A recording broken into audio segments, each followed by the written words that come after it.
all the way to about 68th. And checking the TMJ4 Storm Team forecast today, sunny and warm, a high of 78. Tonight, mainly clear, a low of 60 at the lake, 56 inland.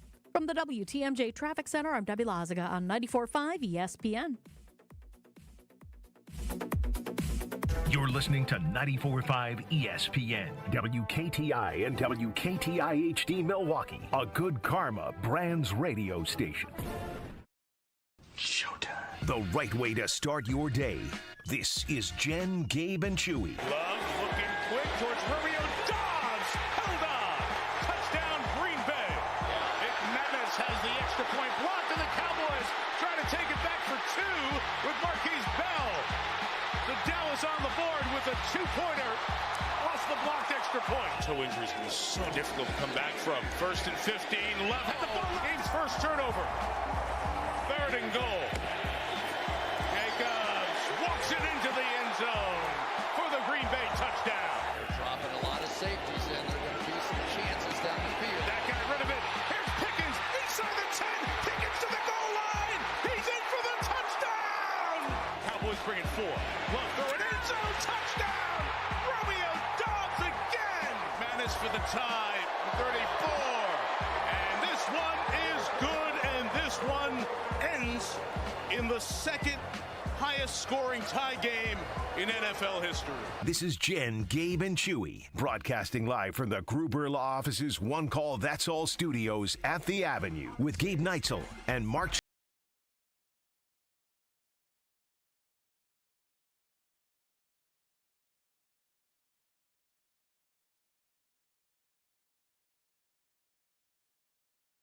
Well, you know it's going to be a day when you hop into this chair and there are already folks lining up on the Carbless Talk and Text line 800-990-3776 to complain about the Pack.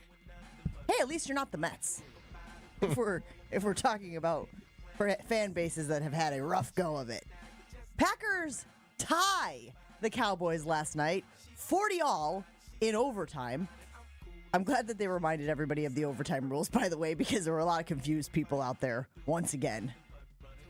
This is the first time the Packers have dealt with the new overtime rules, so yes, I understand why there was some confusion, but even so, the confusion about the overtime rules not the most frustrating thing that happened during that stretch. It was the questionable calls, the horrid time management that led to the Packers settling for a tie against the Cowboys. So we're taking your reaction all morning long. What? I don't know if they settled. Lucky they won. That's what I'm saying. It kind of feels like it was lucky that they tied. You don't think Matt LaFleur was settling for the tie when he was like not going for the end zone time after time after time late in overtime? I'm just saying in general, they're lucky that they tied. It's not like they were in and then they blew the lead. No, they were playing catch up for a lot of that second half and the back and forth that it was. Yeah, but to the point of that, the offense looked good. The offense answered every call, except for when it appeared Matt LaFleur got conservative again, didn't go for the end zone with an opportunity to win the game in overtime, which I think is probably what is frustrating people the most. You play to win the game. No one said you play to tie the game. And sometimes you play not to lose, I guess. Are you okay with that? No. His play calling sucked in that stretch. Back in the day, we had 5 plays from the 20. Thank you. From the 20 in. No. And how I wound up watching it, I got back from Chicago at 5, almost up 24 hours, and I'm fighting to stay up for the game. Got toothpicks in my eyes, so I fall asleep. I just go to bed. I'm sitting there going, this is going to be a 28-10. 28-10. Tomorrow will be an easy day. Just fudge your way through it. So I wake up. I love the transparency. I wake up at 2:45, like it's noon, and I go to my phone and 40-40 tie in overtime. I'm like, now I got to work. So at 2:45, I'm like, all right, NFL Network might have it on. Has it on. Middle of the second quarter, so I watched the whole thing this morning, And So you're up, you're fired up, you're ready to go. A couple things sparked me. There was clearly no Micah Parsons effect, which was weird to me. And it wasn't Micah Parsons. It was everybody else. It's like, okay, it'd have been like Reggie going back to Philly back in the day. Yeah. You think it would raise everyone else's, hey, let's get this for Reggie, da-da-da-da. But no one did anything. I mean, Parsons was getting double teamed. He was bringing pressure. But where the hell is Gary? Where were the linebackers? Well, Extra and Cooper everyone played else? the worst game that I can think of. I'm like, that to me was bizarre. But, where we are at, that last series is, back in our day, when you're in that situation, you take shots at the end zone. Mm-hmm.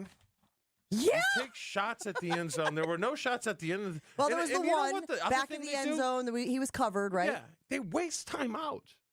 Like, I don't like when they called that timeout on that last series. It was like 28 seconds left, and they called timeout. Why? If anything, you move quickly, you hurry along, you outpace them, and you said it earlier, Gabe. If that ball gets tipped, the last one he throws, in another second, they lose. Oh, if it's a little higher and goes through the back of the end zone? Because that clock doesn't stop until the ball hits the ground. So if it goes through the back of the end zone, it's done. It's over. And God, again, if the clock operator just leaves his finger off of it for a split second, I mean, there was way too much that you were leaving to chance there. And again, I said to these guys in our production meeting this morning, after the referee said that there was a receiver in the area, which was clearly intentional grounding from Dak Prescott, I said, oh, well, they want the Cowboys to win this game. So it wouldn't have shocked me if whoever was operating the clock up in the press box was like, whoopsies. But no, you get lucky. There's 1 second left on the clock. You can trot McManus out there. He can kick the field goal, which is basically a chip shot, thank goodness.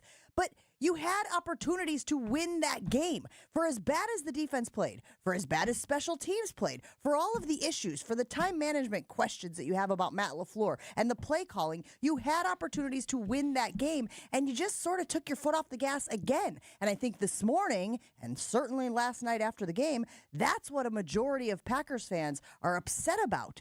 Can you trust Matt LaFleur in these types of situations? And I trust Chewy more, and that's why I'm glad the big guy's here today when it comes to the play calling stuff, right? Like, I don't know. I didn't play in the league. I don't call plays. I don't know what goes all into that, right? And I feel most of the time people get upset. It's the fact that the play didn't work. But you know more of that than I do. Well, I look at it more from every decision that he made in terms of being aggressive or conservative, he got wrong yesterday. Yeah. There was a play in the first half where they're near midfield, decide to punt it away. Probably could have been aggressive there, especially with the way the defense was playing early, but decided to punt it away. Late in the first half, after the false start penalty, okay, clearly our right tackle in Kennard, he's held up okay, just had the false start. He's a little rattled.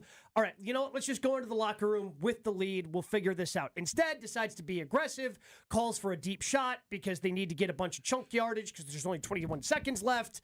And Kennard is unable to get enough depth. Strip sack. Cowboys score the next play. Now you go in down. And again, at the end of the game, now you're being aggressive and you turtle up once you get to the 25-yard line. Just turtle up. Just time to make sure that we don't turn the ball over here and we get uber conservative and then you blow the play. I mean, the time management. My goodness, I didn't realize Mike McCarthy returned to the bleeping sideline yesterday with how long it took them, which is inexcusable. A, on Jordan Love, you got to be better there. And B, you're able to talk into his headset. How is LaFleur not going, hey, this is what the time is. This is what we want to do.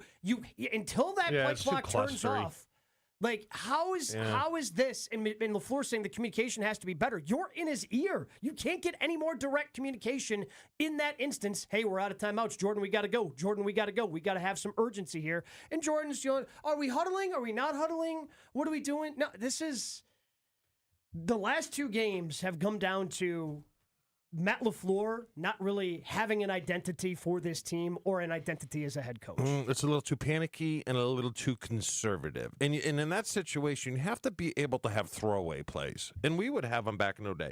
What I mean by throwaway is you have setup plays.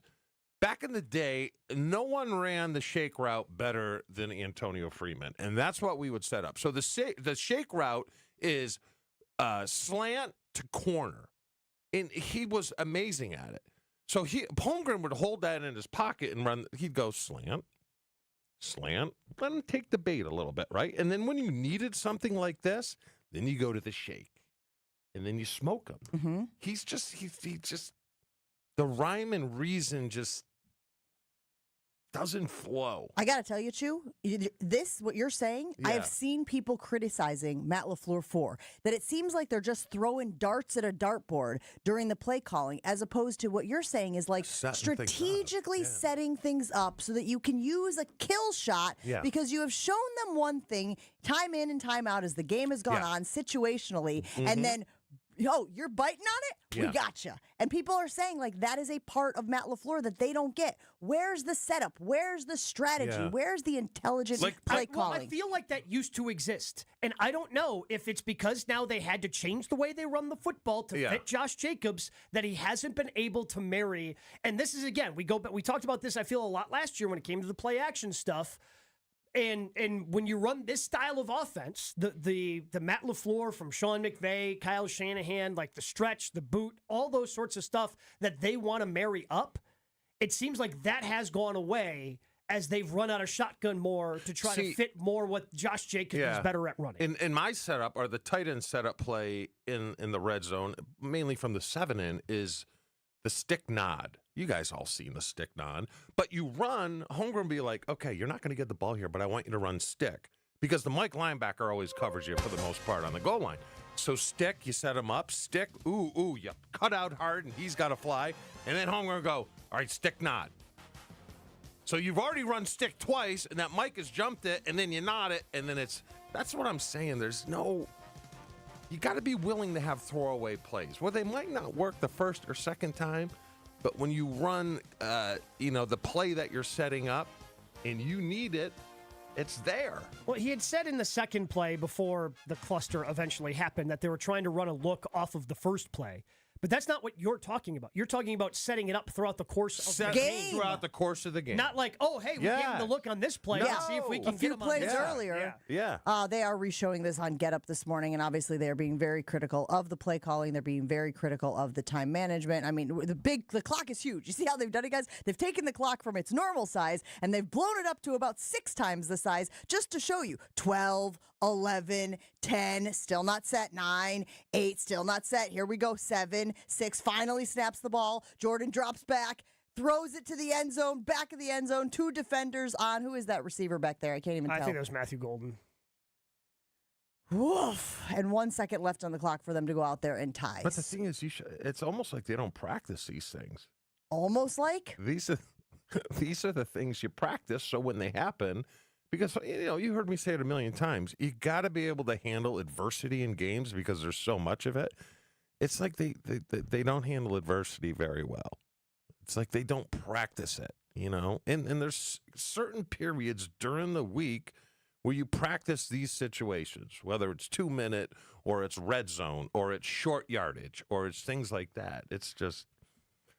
a lot of this is on him. You can't sit there and go, this is the defense. They didn't show up to play. They played great against the Browns and had a letdown game. When you have letdown games, coaches deserve a lot of the blame. And they do deserve a lot of the blame in this game. And it's funny because I was flying over and I read the article Gabe was just talking about. It's like, Jeff Hafley, probably the hottest prospect for next year being a head coach. I'm like, there's the kiss of death. You're saying we can temper that for now, maybe shelve that for now. 800-990-3776. We'll take your reaction all morning long to the Packers tying the Dallas Cowboys. We all thought this was going to be a curb stop, man. We thought that the Packers were going to go in there. I called it a get-right game. I'm not sure they got right the offense with anything. Did. Well, but your that's point what we thought the offense was going to get because Dallas was doo-doo. There was, in my wildest dreams, I mean, to Chewy's point, and again, I don't want to let Matt LaFleur off the hook because this lies directly at his feet. I did not imagine the defense could play this poorly against a team that was missing their top wide receiver, and much like the Packers, going through some offensive line tumult because they also had 2 guys that were out that are preferred starters. But I just want to get this out here before the guy behind the glass jumps me. Okay. I am not too low. All right. I don't get too high. I am not too low. It's 4 games in. And if you look at these 4 games, yes, they've underachieved with Micah Parsons. The way they started out, I would take 3-1. This feels like a loss, more like 2-2. But this thing does not matter until week 13, 14. It's fine. It's fine. There's no panic. You're not concerned about the play calling. You're not concerned about time management coming back to bite him in the ass in a more critical game than this one? If it was week 9, I would say yes, but it's the fourth game. They'll be fine. And I hear you on the timing of this season, but Matt LaFleur has an awful lot of tape out there, Chew. He does. But if you look at other, Washington crapped down their leg. Minnesota's done. There's no one else. It's Tampa Bay loses to the Eagles.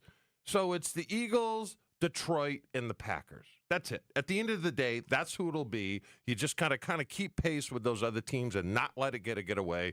But I 4 games in, I'm not going to press any kind of panic button. Reaction rolling in on the Carbless Talking text line. Let's go to Don in the 262. He says, rage against LaFleur for his game management and play calling is long overdue. Throw in his acceptance for a blank special teams coach as well. Chef Ed said, LaFleur's been given a long leash, 7 years and done nothing in this space. It's time to change the head coach. When can we talk about Bisaccia and his overpriced self and the horrid play of his unit? Has he been fired yet? That from Matt in the 608. And then Jeff in the 920 says this is all on the head coach. Bad time management. Never should have thrown the ball at the end of the second quarter. He blew the last series. Charlie check down Packers will never win with LaFraud as the head coach. Keep getting us your reaction this morning. We will take a break. If you're on the line, stay on the line. We'll get to your reaction all morning long here as we continue talking about a tie that felt like a loss for the Green Bay Packers last night in Big D. Let me tell you about our good friends at Events by Design. Boost culture with captivating corporate events like appreciation parties, brand activations, and more. The creative team at Events by Design truly enjoys the work that they do. And the great thing about Events by Design, whether you're looking for something small, for example, at our golf outing, they provided somebody on the first tee. They did walk-up songs for everybody as they came up to the 14th tee. Really cool, really fun, nice, unique thing to add to ours. They've also organized and run big events like the Buck Soiree. They did that last year, and I was present for it. It was unbelievable. So whether it's big, whether it's small, whether it's that holiday party that you probably should be planning by now, Events by Design can help you out. For over 25 years, Events by Design has helped companies execute successful events, retain top talent by investing in your culture today. Just search online. Events by Design. They design, you party. Jen, Gabe, and Chewy are back after this on 94.5 ESPN. We've got some delays on northbound 41 from Mayfair Road up to Burleigh. We've also got some more delays southbound from just before Bradley Road down to Good Hope Road.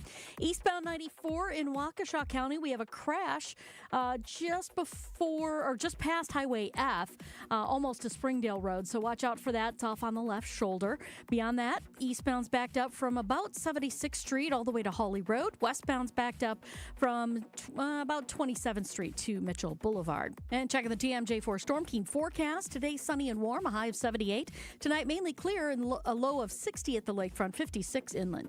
From the WTMJ Traffic Center, I'm Debbie Lazaga on 94.5 ESPN.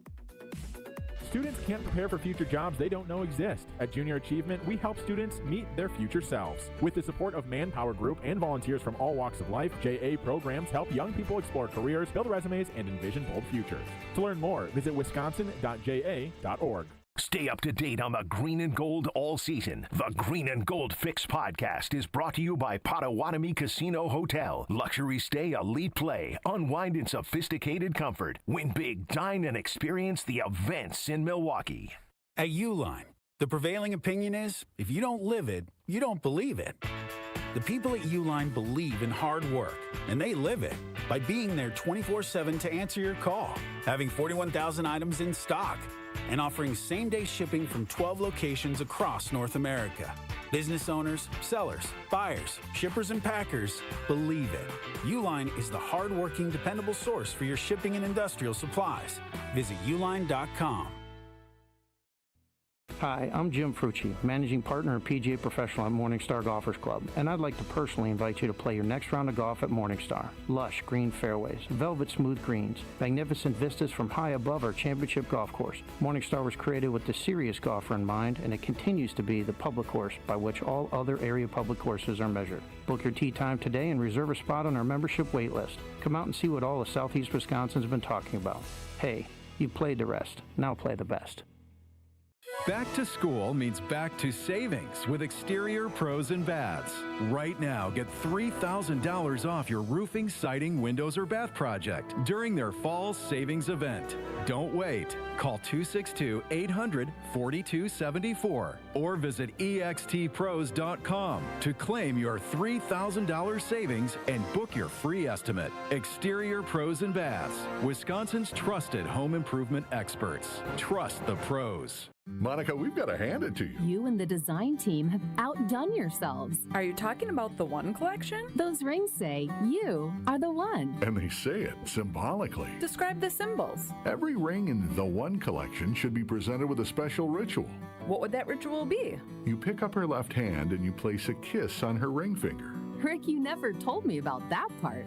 Then you show her the tiny red diamond, flush mounted inside the ring, that will forever be in contact with her finger. Why is it red? Because that's when the giver says to the one, wherever you go, my heart goes with you. I give you this kiss. I give you my heart. The red diamond is a secret symbol of that sacred moment. The center diamond on the outside of the ring is for the whole world to see. But the tiny red created diamond inside the ring is only for the two of them. The One Collection of engagement rings is available exclusively at Kessler's. To find the Kessler's nearest you, visit KesslersDiamonds.com.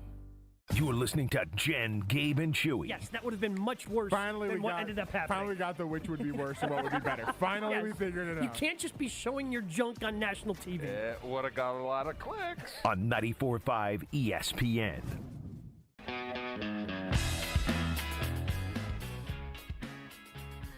I feel very strongly about organization at this point in my life. And so when my closet was causing me a lot of anxiety, just because it was too full, a lot of old clothes, things I'd collected over the last 20 years of doing television, the folks over at Closets by Design heard my cries and took care of it for me. I've been working with Doug and his team in Mequon, and they helped me design a warm, incredible space for my closet. Now, granted, taking a couple trips to Goodwill didn't hurt, but also they just gave me the space that I needed to feel comfortable and confident in my closet. They've been a leader in custom storage solutions since 1982, combining quality, beauty, and a true commitment to customer satisfaction. So if you find yourself in the space where you're thinking, I need to get organized, Closets by Design can take care of it for you. No obligation in-home consultations, custom designs, and the best value in the industry. If you're ready to get organized, check out Closets by Design in Mequon and tell them Jen from Jen, Gabe, and Chewy sent you.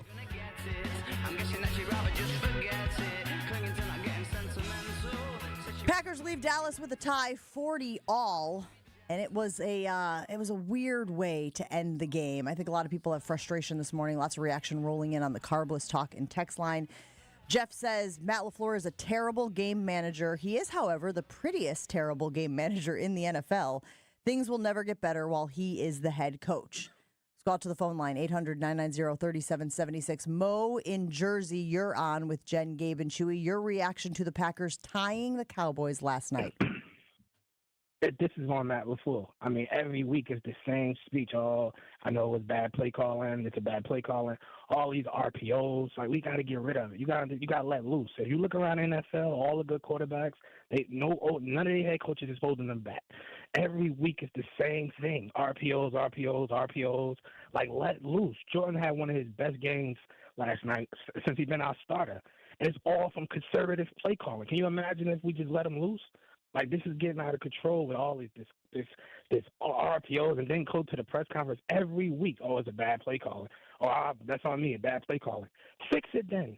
Like, this is frustrating. Like, this is beyond frustrating. Even last night, like, at that point, like, you get in the end zone, then you don't know the timing. Thank God it hit the back of the cornerback, or the game would have been over with. Like, Matt got to get way better with this, man. I mean, you going to the bar, you got to fix this. But this play calling is outrageous. Like, I'm sick of it, man. You got to let Jordan loose. I mean, we even got a first-round wide receiver. Wicks is always open. Like, we got to get the ball to our play call. Like, this is just bad. Like, And I'm just over it. At this point, I'm just over it. We can't keep going off, he's a winning coach. No. The play calling has been bad for a couple of years now. Like we gotta get loose with this, man. And this is all I have to say to it. The hard part of it is, this is the tough part of it. They had 489 yards total offense. Yeah. You know, but this is my analogy. You guys tell me whether I like it or not. It's like going to a Taylor Swift concert, right? And her songs that aren't real popular, she nails. And you're like, wow, I kind of like that song now. And then she plays her best stuff, and she's terrible. Right? She's like playing her top hits and like breaks a guitar string or what? Whoa, that is bad. I don't remember the song being like that. That's the thing. When he's in the spotlight, you know, it's kind of like, dude, you choke a little bit. Well, so again, it's hard to juxtapose what we've seen now the last 2 weeks with last year. Because last year I thought he did a phenomenal job. Jordan Love gets hurt. They have to shift their offensive strategy, and they end up being a team that, for the first time under him, runs the ball more than they throw it. They have to make Josh Jacobs a little bit better. They have to shift the way they run the football, and it works. Like, they won 11 games last year. He was great in these situations. Yesterday was, I laid at the feet of him. But by the way, Jordan isn't blameless in not having any urgency. Like he needs to be better in that situation. Yeah, a little situational awareness. Like you have to understand, and he knows he doesn't have any timeouts left. Like, what are you doing? Holding onto the ball for as long as he did then, and then throwing it to the end zone? He's waiting for the play to develop. He's waiting for his guys to get open. Yeah. He's waiting for them to shed But their I've stuff. seen this, the quarterback has to know that in that situation too. Again, most of my blame and most of my ire is going towards Matt LaFleur, but Love's got to be better in that situation. But the problem is there's such a track record, because you can go all the way back to when they played Tampa Bay in the NFC Championship game, you know, and he kicks the field goal, but he was uber conservative there. It's almost like he needs, and I don't know about Stinovich. I know he's got an offensive line background, but it's nice to have a guy in the booth that can say, hey, let's roll the dice here. You know, just roll it. Just throw something. That's the tough thing, because when you get into these situations, you just can't be conservative. You got to be willing to lose the game, you know? And I don't think he is. And I don't know if that's ever going to change, you know? But it's hard to bash a guy when he has 489 yards total offense, because I'm sure they're going to move up high in rank, and they'll be a top 10. We talked about it this week leading into the game. The Dallas defense stunk. Yeah. So it's, they put up big numbers. They took advantage of their weakness, which is a good thing. I guess when I keep going back to the conservative play calling for Matt LaFleur guys, the question that is ringing over and over in my head is, does he trust Jordan Love?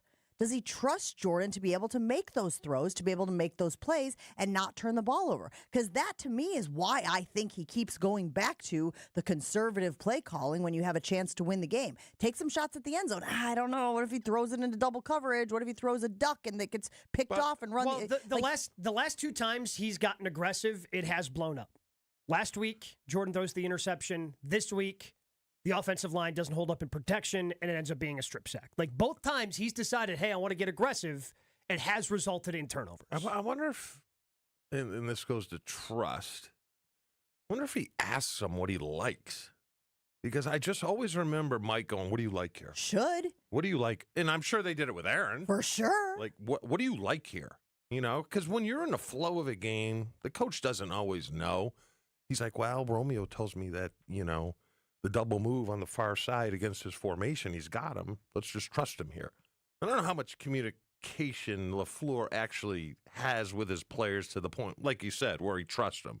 Well, but so that goes back to coach communication too, right? Because we'll use, since they both wore 87, in your day we'll say Robert Brooks instead of Romeo Dobbs. Yeah. Is Robert going directly to Mike, or is he going to his receivers coach, who then is going to Mike? Yeah. That's usually how it works. Goes to his positional coach. His positional coach then relays that information. And it's usually on a backside something where you can just set the guy up all day long, you know? And then Robert does that, and then the either he tells the coordinator or the receivers coach is watching him specifically on that play, where then he'll go, you know, Robert's got him on the backside to this formation. If you want it, that safety's cheating over way too far. I don't know how much he trusts his coaches. And I told you last year, there's a lot of things in the. Let me slow down because I haven't done this in a while. Am I right? First of all, I want I've never been this excited on a Monday. That's what I was about to say. It's 2 o'clock in the afternoon. I kind of like 2 o'clock Monday Chewy because he thinks his body thinks it's 2 o'clock right now. And his brain does too. He is all sorts of fired up. So, I am digging this. What I was going to say is, Gabe, going back to last year, there's a lot of things in that receiver room that I question. And there's one specific play, and I think it was at the end of the game where they threw the slip screen to Golden to the right. Yeah. Dobbs totally blew the block there. He blew the block. He blew the block, but such a small thing. Why are you having his shoulders turn that way? It's so hard for a receiver to gather himself and turn when you do it like a second baseman and you open up this way and catch the ball, and it's much easier to go to downhill. That's the stuff I'm talking about. Attention to detail. Well, but some of that's also ball placement then, because if Golden has to Isn't that what he's talking about? Or are you talking about the receiver issue? Or are you talking about how Jordan put the ball in the wrong spot? No. I'm talking how you have the receivers turn. So the sidelines here, he's having them turn here. Yep. Instead of just opening up here, and then you can see this, and then you're downhill. Right. That is the attention to detail. That might be a rookie thing, though. That might be a rookie thing. It could be. But for me, it looked like coaching. And I do think that Golden, from what I've seen from him early this season, is relying on his athleticism a little more than maybe, to your point, the finer details that you want to shore up now that you're in the big boy league. Yeah, let's talk about. In fairness, if I was that kind of athlete, I'd also rely on that kind of athleticism. Yeah. I'm just saying there's a lot of athletic guys in the league at this level, gang. Here's the thing that I think is interesting. At the beginning of the season, during the offseason, Ed Policy said he wasn't going to extend Brian Gutekunst. He wasn't going to extend Matt LaFleur. We all think that Brian Gutekunst, by going out and getting Micah Parsons, sort of, showed, hey, I'm in it to win it. Like, I'm going to do my stuff. I'm going to go get the guys. His other free agent acquisitions stinky. Yeah. Nate Hobbs, where you at, buddy? It was a bad day for you, bad day for the corners. But has Matt LaFleur done enough? Because I would say right now, if you were forced to 1 or 0 this thing, yes or no, yay or nay, Matt LaFleur extension, I think everybody's sort of going no right now, right? I mean, is that fair to say that given what we've seen early this season, if you had to make a decision right now, Ed Policy, is Ed Policy taking a chance and saying yes, giving Matt LaFleur the extension, or is he still sitting in the let's wait and see column? I think he's still in the let's wait and see. I think he's like Chewy. Policy's been around for a long time, been around the NFL a long time. He knows it's a long season. But I think LaFleur's got to win the division at this point to probably get that extension. I think you got to be hosting a game at Lambeau Field when we hit January in the postseason. Yeah, but then but then you bring the money into play. It's one thing to get meaningful extension. A meaningful extension. Because I know we've played out the scenario with Jason where, okay, what if they're the 6-7 seed, they make the playoffs, he probably gets that 1-year extension and he's not a lame duck and it ends up being an even bigger prove-it year next year. But to get a meaningful extension, an actual extension, he's got to win the division. And then you give it to him in the middle of the season, or you wait till next year? Well, we don't know if he wins the division until the end of the year. And at that point, you just, during the offseason, he gets his extension. Right away in late February, early March, whatever. I don't know. I think you got to wait till playoffs. I would think with a team like this and Parsons, and I would say you have to at least make the NFC Championship game. No? Again, I think it all kind of depends upon how it plays out. I'm just looking at the I'm not going to pay him like one of the highest paid coaches in the league if all he does is win the division. No, but it's something they haven't done with Jordan Love yet. And that's a meaningful step in the right direction. To me, again, it depends upon who you play in the playoffs. If, let's say, Jordan Love gets injured on play 3 of the playoffs and you don't make the NFC Championship game, right? Like, that's... Okay, what do you do then? So I just look at that as an overarching goal for the season of, hey, you won the division, you got a home playoff game. Those are the things that we're used to as the Green Bay Packers. You haven't won the division since 2021. All right, now we can reward you with Do we all agree through 4 games they've underachieved? Yes. Mm-hmm. How bad? By a tie, because 3-1 feels good. If we're breaking it down in your quarter system, which I know doesn't work as well with the 17 games. But if we're breaking it down in these little 4-game increments, if you go 3-1 across the board, you're 12-4 at the end of the year, and you feel good about where you're at. But for a good team, doesn't a tie feel like a loss? This felt like a loss because of the way they tied. Yeah. Because they had an opportunity to win the game, that whole step on the throat, show you're the aggressor, be the hunter, not the hunted, and they didn't really do that. And I think that's what fans are frustrated about this morning. Lots of loyal listeners lighting up the Carbless Talk and text line this morning. Nathan says, I think Matt was scared of Aubrey. He didn't play to win the game in overtime. Once they were in field goal range, he played to run the clock out. So if they didn't score a touchdown, they didn't allow the Cowboys a chance to win. But again, overtime was over once the 10 minutes expired. It's not like in college where they go again. And they go again. Well, which is why LaFleur wanted to make sure the Cowboys didn't get the ball for a second time. Because they just returned the ball to the 50, and then Aubrey's in field goal position. So I think that Matt LaFleur was a little bit spooked by the new overtime rules as well. Jordan Love had his typical Dr. Jekyll, Mr. Hyde game, that from Don. The yardage does not outweigh the almost interception, the fumble, the lack of urgency, or time management. He got lucky that there was a chance for a tie. And Jaws in Milwaukee says Matt LaFleur was billed as an offensive guru. Many times he simply seems flummoxed out there instead of reacting. Jordan needs to elevate his play in general. Starts with an F again? Flummoxed. Flummoxed? Flummoxed? Is it flummoxed? Flummoxed. I like flummoxed. Flummoxed? Flummoxed? Yeah. LaFleur-muxed. Is that what we're doing here? Flummoxed? I believe that's German. All right, we'll go with what you said. Oh, God, I can't imagine. It's so easy. You get a couple of pops in you at Oktoberfest, I can only imagine. I can only imagine the way you insulted the German people. Oh, what a disgusting language, though. Ugh. I mean, it really is when you think about it. When they walk around, with, like, okay, a lot of yes. They stick their tongue out like you just did there too. God, they bag too. What an ugly language he says. It is. When he said ugly, did you think language was the next thing that was following that? No, because that was not what I thought he was going with. Put it on the poll. Uglier, the German language or the Packers tie last night? We'll take a break here on Jen, Gabe, and Chewy. Still a lot of stuff to get to. Do you think Matt LaFleur has earned an extension this season? Ed Policy's got to make that decision at some point about the head coach. Has he earned it yet? Or are you still like Gabe is in the let's wait and see what the rest of the season brings? Let us know, 800-990-3776. Let me tell you about my friends at Pella Windows and Doors of Wisconsin. When a customer chooses Pella, one of the most important things for Pella is honoring that trust and commitment. A lot of customers might have apprehensions about inviting somebody out to their home. Look, again, it can feel like an invasive process, but the helpful team at Pella is just not going to lead you astray. I had them out at my house. We looked at my windows, decided we were good there. I needed that new front door, which is why we have it, and I still love the way the outside of my house looks because of the way they walked me through all the different customizable options to make sure I got the right door for my house. Their vision is to be the company that people want to do business with. If you order by the end of the month, get 0% interest for up to 5 years. Just visit PellaWI.com today. And when you use Pella Windows and Doors Wisconsin, tell them the Gabe Neitzel sent you. Jen, Gabe, and Chewy continues next on 94.5 ESPN.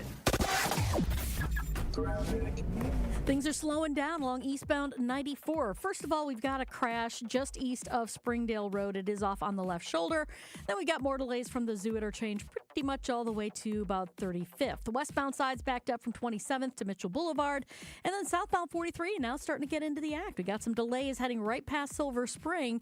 Not quite to Hampton, though. After that, you open up and everything's good into the Marquette. And checking the TMJ4 Storm Team forecast today. Sunny and warm, a high of 78 tonight. Mainly clear with a low of 60 at the lake, 56 inland. From the WTMJ Traffic Center, I'm Debbie Lazaga on 94.5 ESPN. Hey, this is Mike from Infinity Exteriors. Buying a roof, siding, or windows can feel overwhelming. Hidden costs, confusing contracts. We don't play that game. We educate you so you can decide. And when you know the facts, Infinity Exteriors is the clear choice. Since 1997, we've installed peace of mind with no surprise upcharges, flexible budgets, and immediate financing. Infinity Exteriors, saving our communities from unscrupulous contractors. Visit infinityexteriors.com.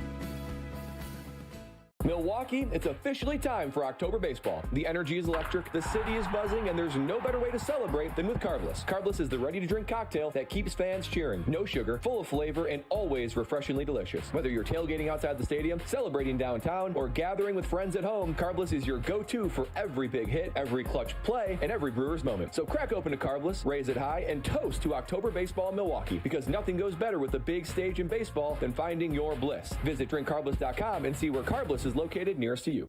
Who knew caffeine could taste this good? With 5-Hour Energy Shots, caffeine just got a serious flavor upgrade. We're talking big flavor, from watermelon to strawberry, banana to sour apple, packed into a tiny 2-ounce bottle. You'll get as much caffeine as a 12-ounce premium cup of coffee with 0 sugar and 0 crash. And with 17 bold flavors to choose from, there's a shot for every mood. Find your favorite flavor in-store today or grab a variety pack online at 5hourenergy.com or on Amazon and give your caffeine a flavor upgrade.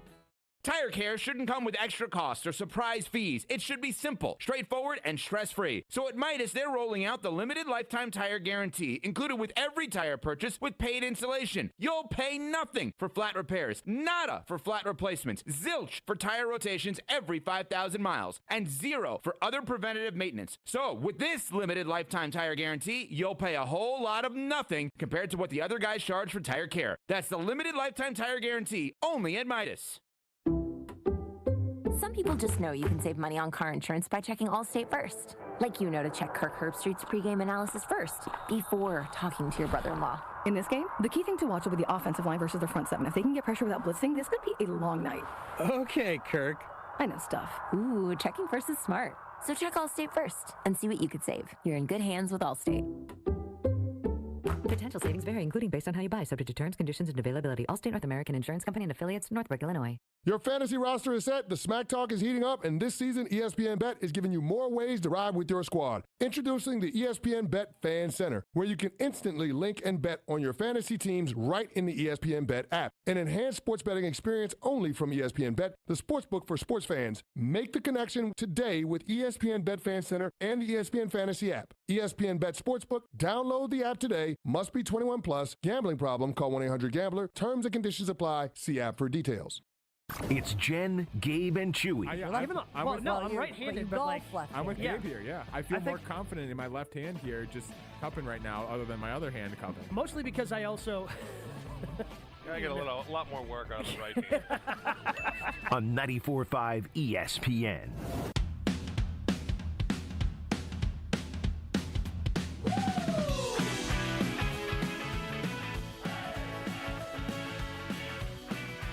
If you're traveling this football season, cannot recommend my friends over at the Accutrans Group more. Whether I'm traveling to the airport here and there, I figured out I took 13 flights in the last 9 days.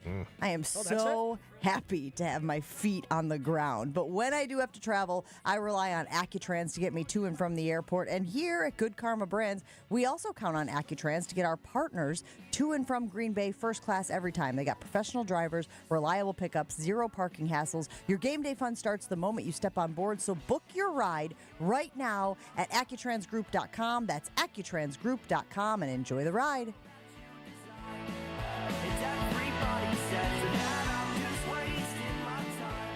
To all the fans out there who want Matt LaFleur fired, fine. Who are you going to go get? John Gruden? There's actually nobody out there. That from Steve in the 262. I mean, I don't know if anybody's actually going to call for his firing in the middle of the season. I mean, he's the guy from here until the end of the year, and then we make that evaluation. He's not getting fired in the middle of the season. Yeah, what is he, Sam Pittman? Please. Yeah. Poor guy. Like he has the same winning percentage, by the way, in the regular season as your guy. Who's my guy? Oh my gosh. Who do you think your guy is? Who would your guy be if I'm talking about head coach? Son of a buck. That's a good guess. That's fair. I mean, that is one of your guys, but like he's got an incredible winning percentage. Yes, he does. He also never coached the Packers as the head guy. Oh, well, it could be Mike Sherman. Could be Ray Rhodes. Are you using my guy? all of the because context Ray clues? Rhodes. Yes, Ray Rhodes and Matt LaFleur have the same record. Homie? God bless it. Homie? Yes. 670 is the winning percentage for both those guys. Yeah, as sharp as you've been the rest of the show, that was not your best moment. Don't start fading on me now. Yeah, he's fine. He's fine. He'll figure it out. Really? I can't say he's going to get more aggressive, but he's got the ability to look within and say, I've got to be better. And he probably said that after the game. I got to be better. It's not even a matter of being more aggressive consistently, guys. It's a matter of time and place. Time and place. It seems like he struggles with the situational awareness of when to be aggressive, when to be conservative, when we should be running the ball, when we should be going for the end zone, when we should be kicking a field goal. And listen, I don't think that ChatGPT is the end-all, be-all. We have talked about this. There have been errors that have been made when you reach out to ChatGPT, but just for funsies, just for S's and G's. This morning I said, can you compile a list of questionable calls or time management for Packers head coach, management issues rather, for Packers head coach Matt LaFleur in recent years? And you know what? It took 36 seconds for it to come up with a list of 7 different incidents, guys. 36 seconds. Yeah. Obviously last night's game is top of mind, so it talks about that. But then it talks about falls on my shoulders, end game, timeout, field goal range confusion, January 5th, 2025. After a late game sequence with muddled intent, going for it on 4th and 4 versus settling for a long field goal, LaFleur said the clock management falls on his shoulders, noting a sideline debate about being in range for a field goal. Then it goes to December 6th, 2024. Conservative 4th down approach versus the Lions. Anybody remember that one? That was a 34-31 loss. In a rain game, LaFleur opted for a 46-yard field goal on a 4th and 6 from the Detroit 28, which missed. Emblematic of a broader 2024 trend of shying away from analytically favored 4th down tries. And I get it. I know there are people out there that don't like the analytics, that say that you should coach with your gut. But the analytics exist, at least in some part, to direct your decisions, right? At least you know what the odds are. At least you know how often it succeeds, how often it fails. That's the benefit of having all of that data. Say what you want about analytics and going with your gut. Well, it seems like Matt LaFleur has a case of gut rot because his gut has not treated him well. But Josh, do you notice the too high, too low? I don't think I'm being too low. No. I'm saying the fans, how after week 1, it's like, give us the Lombardi trophy. Now they want him fired. And that's what I preach. It's going to be. You're built in this. You've lived this. Yeah. We're fans. We react. react. I know. I get it, but it's people, it's going to be fine. I do also think there's a different mindset because when you played, you had to go out there every week and you had to compete. Yeah. Getting too high or too low is going to affect your performance. I think us pointing out things like Rich Bisaccia and his inability to turn around special teams. Now we're getting to the core of Joshy's biggest issues. Well, that was just one thing on the list of many that happened. No, your biggest issue with Matt LaFleur, and maybe I'm just diagnosing this as your pal who's heard you talk about Rich Bisaccia over the years, is your biggest issue with Matt LaFleur is he's held on to Rich Bisaccia for too long. Yes, much like he did Joe Barry. Yeah, so that number one complaint for you is, why is Rich Bisaccia still here? I think it might be transitioning. No, it's not. It's not, because there's a track record there, too. LaFleur just doesn't like firing guys he likes. He doesn't. This is a business. You have to fire him. If he's not performing, which he's not, up to your standard, you can't keep him around. Well, that's the thing. It's like when I played our offense, right? So Mooch, great mind. Andy Reid, obviously, great mind. It's so much easier. It's like running a household. You know what I mean? It's like, Jen, and my wife says, can you give me a little help? Give me a little help. Logistics, this, that. I need someone. Can you do this? Kids, hey, can you do the dishes and the dishwasher? I'm running around. I don't know if this is the case, but it very well could be that LaFleur just does too much. Doesn't have enough good coaches underneath him. I mean, in all this years, how long's he been there? 8 years? This is his 7th season. How many offensive head coaches have there been? Just one who was a train wreck? Hackett? Yes. Yeah. That's not great, Bob. You want good people under you because it makes your job easier. And it's like when you get overloaded and you have to think about every little thing, it's hard. I just think it's also a little bit different than it was in Holmgren's day, because a lot of people took big risks on Andy, on Mooch, on Marty Mortonweg, on John Gruden, because it seems like if you don't call plays, you're not getting that head coaching opportunity in 2025. And that's obviously not the case for the guys I just listed who all became head coaches under Holmgren. Like, it's a little different now where you're not getting those opportunities unless you call the plays.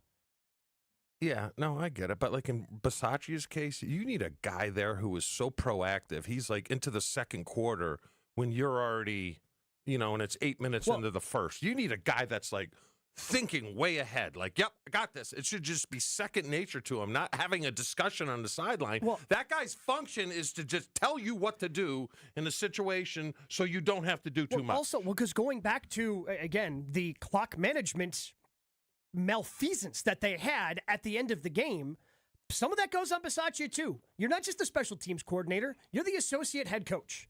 Yeah. What do you do to earn that title if it's not to help out with these situational awareness things that are going on in front of you? Like, that's got to fall on him at some point too. No, I agree. Again, it all comes back, and Matt LaFleur gets the biggest chunk of the pie chart of blame here. Shout out Scalzo and Brust. But there are other issues that have fallen from that as well. Yeah. And like you said, I don't know what's going on during the course of the week.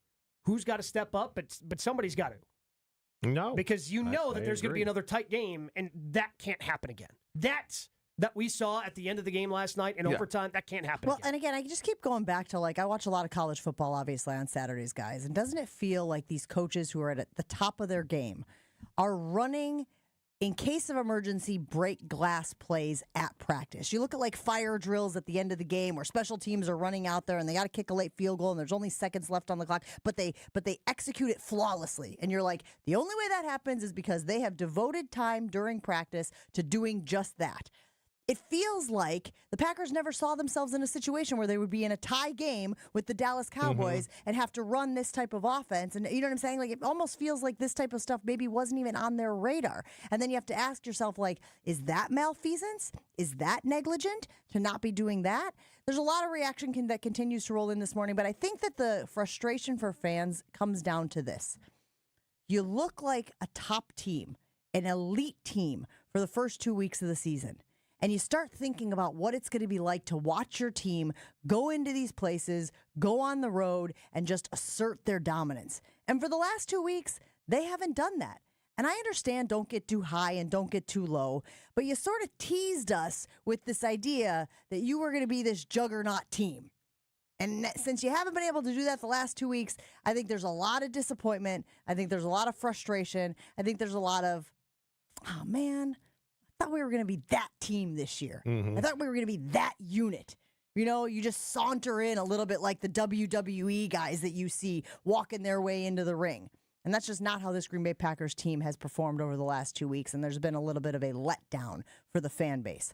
800-990-3776. We'll take your reaction all morning long. Before we take a break, let's go out to Jay in Milwaukee. Jay's waiting patiently on the phone line. Jay, what do you got for us? I was just going to say RELAX.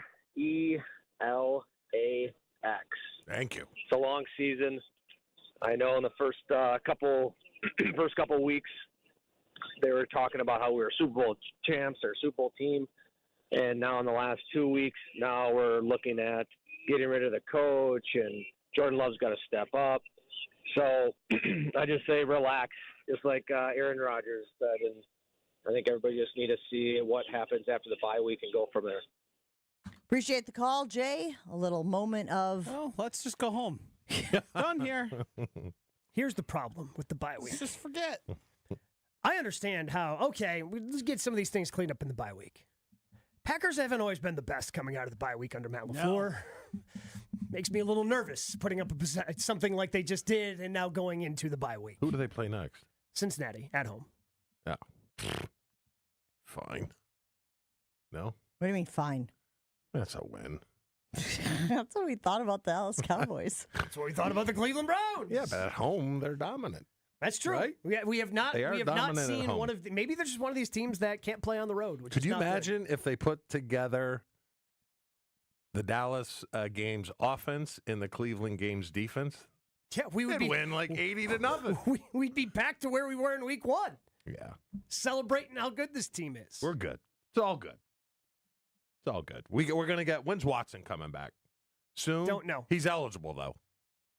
He has now spent enough time on IR, yes. Yes, I think his practice window opens this week. Okay, good. If they choose to activate Yes. him. That window doesn't actually open until they go, hey, get out there, and then they've got 3 weeks to activate him. Keep getting us your reaction all morning long. We are asking you, has Matt LaFleur earned the extension? That glorious extension that was put out there by Ed Policy in the offseason that he's not going to give to Brian Gutekunst. He's not going to give to Matt LaFleur. He doesn't believe in lame duck seasons. Has he earned it in your opinion so far? I'm guessing that most people are saying no. I'm guessing that most people are saying they're a little disenchanted with what the head coach has done in the last couple of weeks.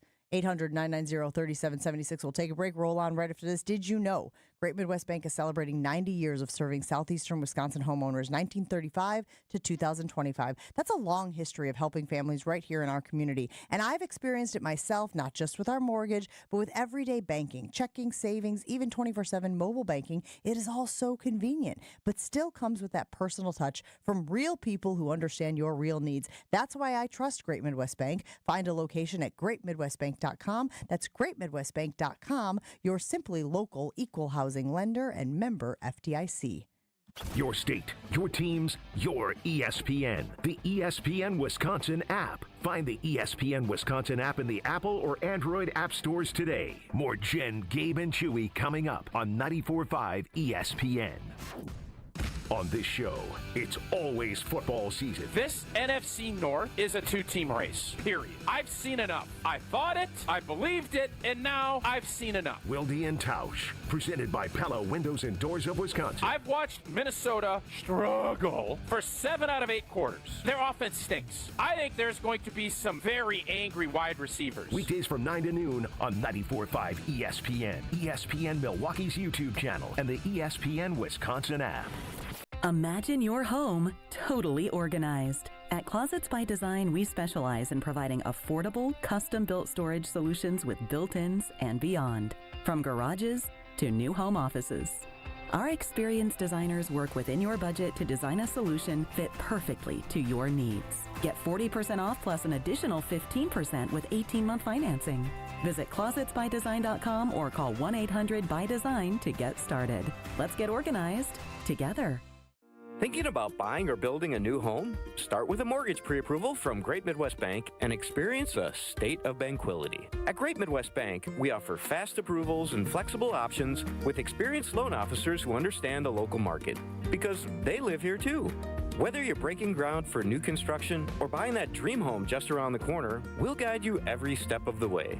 Bank with confidence and start your journey at greatmidwestbank.com. Great Midwest Bank, your simply local equal housing lender. Wisconsin Badgers men's basketball is heading to Milwaukee this December when they play in the Milwaukee Hoops Showdown on Friday, December 19th at Pfizer Forum. The Badgers will tangle with Villanova at 7 p.m. with UW-Milwaukee and South Dakota State starting the action at 4 p.m. 2 marquee men's basketball games, 1 exciting event at Pfizer Forum. Make plans and get your tickets now at PfizerForum.com/showdown. The Badgers headline the action on Friday, December 19th, and you don't want to miss it. Tickets are now available at PfizerForum.com/showdown. Change your grocery game plan to locally owned Century Foods, home of the best meat, freshest produce, and tastiest treats. Now through Wednesday, save on 6.25 to 15.75 ounce selected varieties Frito-Lay Doritos, Sun Chips, Ruffles, or Tostitos dip, 2 for $7. 24-pack selected varieties Pure Life Water, $3.99. 14-ounce or 3-count selected varieties Haagen-Dazs ice cream or bars, $3.99. 4.5 to 5.3 ounce selected varieties Chobani Flip Greek yogurt, 2 for $3. I am starving. Oh no, never walk into a Century when you're hungry. Unless it's free sample day. Ooh, pizza, yes. I'd love to try that one. My husband thinks he can make a meal out of grocery store samples. Need to wash this down. I think I see someone handing out samples in the liquor department. Geez, can we focus on our list? What's this? It says you can win 2 tickets to Green Bay's home game against Chicago on December 7th. Or autographed footballs, or a 4-pack of Green Bay Hall of Fame tickets. You have to enter through Century's Facebook or Instagram. I'll be entering this on my phone in the deli next to that cheese sample station. Enter by November 12th. Hey, it's Kyle Wallace. September is here and the kids are back in school, vacations are winding down, and for a lot of us that means one thing, time to refocus on the house. Buy 2 windows, get 2 free, no limit, and to make it even easier, you'll get 0% financing for 3 years. So no interest and no pressure. Don't wait for the first freeze to realize your windows aren't cutting it. Call 414-410-2000 or visit universalwindowsdirect.com to book your free estimate today. You'll be ahead of the game, and like me, you'll be saying, I love my windows. Hey, this is the Fat Jack, and football season is here. Are you ready to make money betting on sports? Are you ready to make a winning decision? Are you going to gamble for fun, or are you going to gamble for money? This year, make that decision that will build your bankroll all year long. Go to FatJackSports.com, and for less than $100 a week, make money betting on the games. That's FatJackSports.com. It's a personal portal. It comes to your email. It's hassle-free. It'll make you money. FatJackSports.com. This is Jen, Gabe, and Chewy. Thanks, Ernie. I'm going to Venmo you that money right after the show. You can't. You don't know how to use Venmo. Made my workload much less. But Ernie, you don't know how to Ernie, do it, and I don't know does how to it ever? it. So Yeah. On 94.5 ESPN.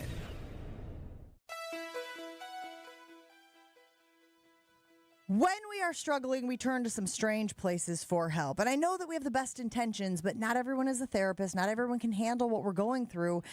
But if you're looking to find the right match for you, BetterHelp is a great option. BetterHelp therapists work according to a strict code of conduct and are fully licensed in the United States. They do an initial matching work for you so you can focus on your therapy goals. It's a short questionnaire. It helps identify your needs and your preferences, and they use their 10-plus years of experience and industry-leading match fulfillment rate to get it right the first time. And listen, if you're not happy with your therapist, you can change at any time from their tailored recommendations. I cannot speak highly enough about the benefits that therapy has had in my life. And if you find yourself struggling, guys, it is time to check out BetterHelp. Our listeners get 10% off their first month at BetterHelp.com/timeout. That's BetterHelp, HELP.com/timeout.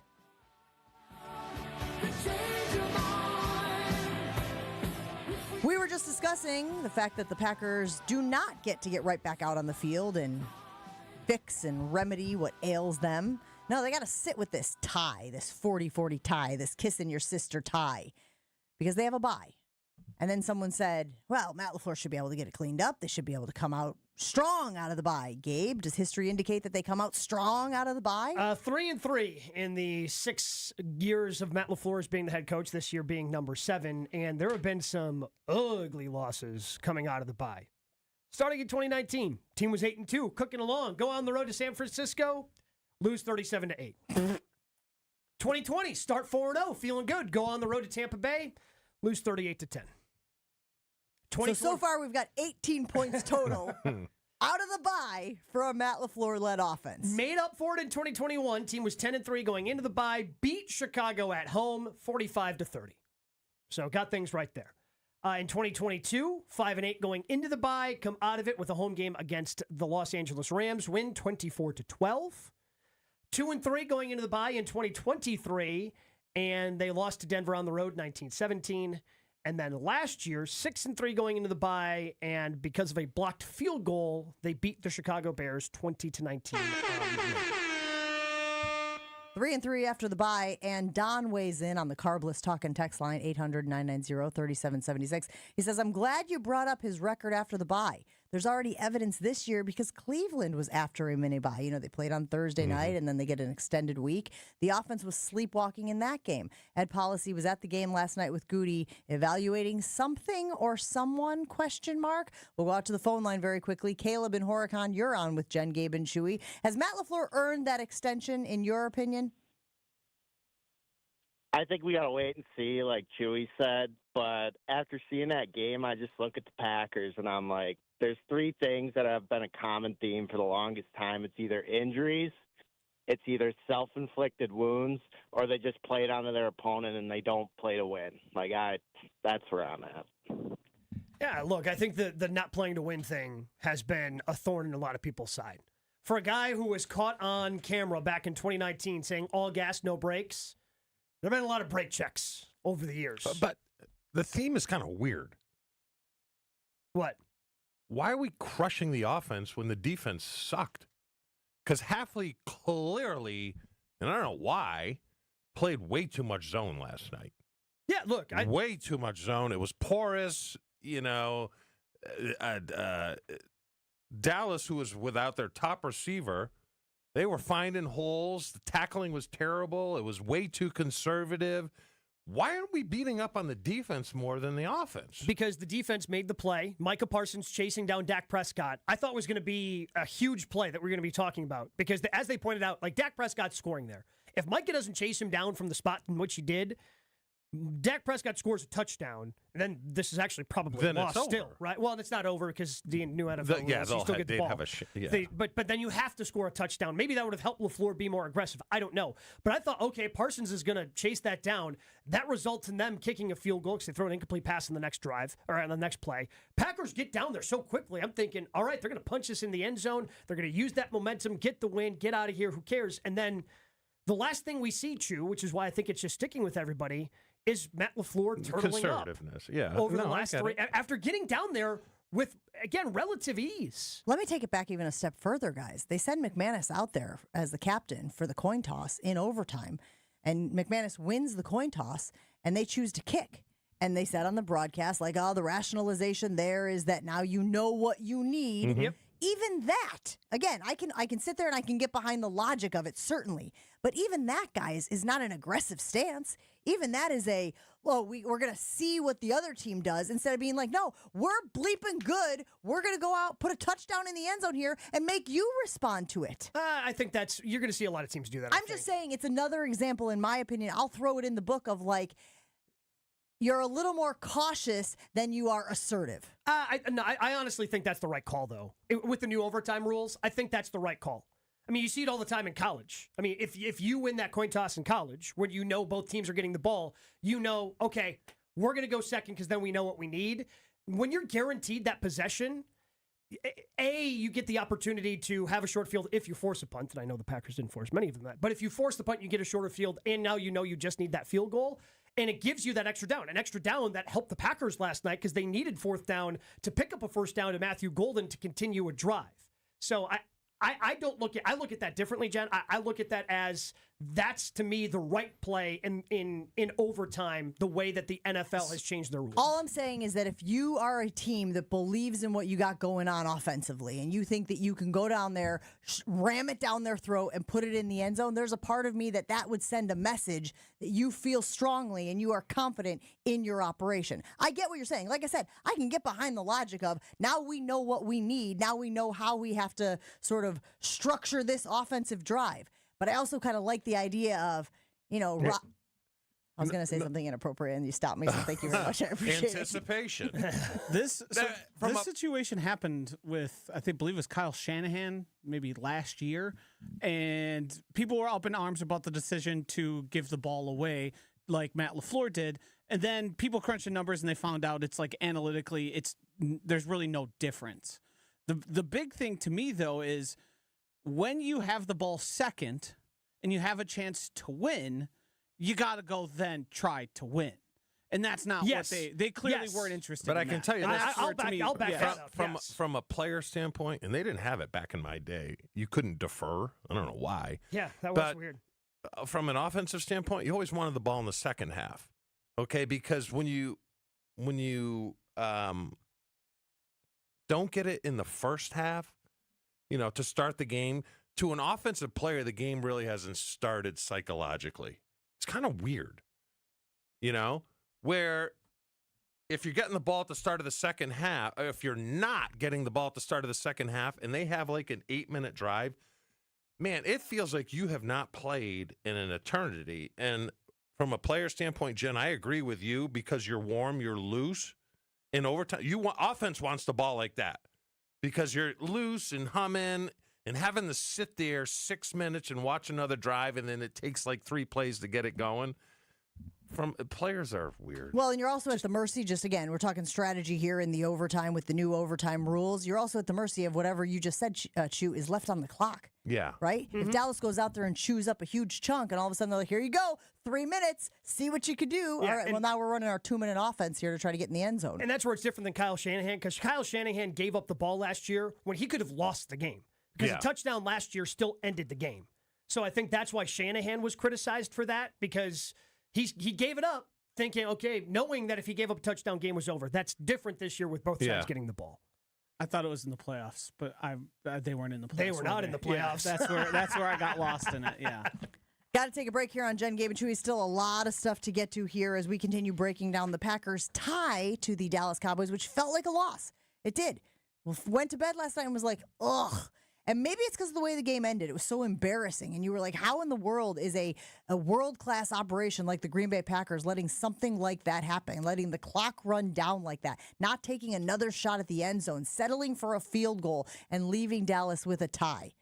I guess we take solace in the fact that, like, what did they say? It was the second highest points ever scored in a tie game or something wild like that.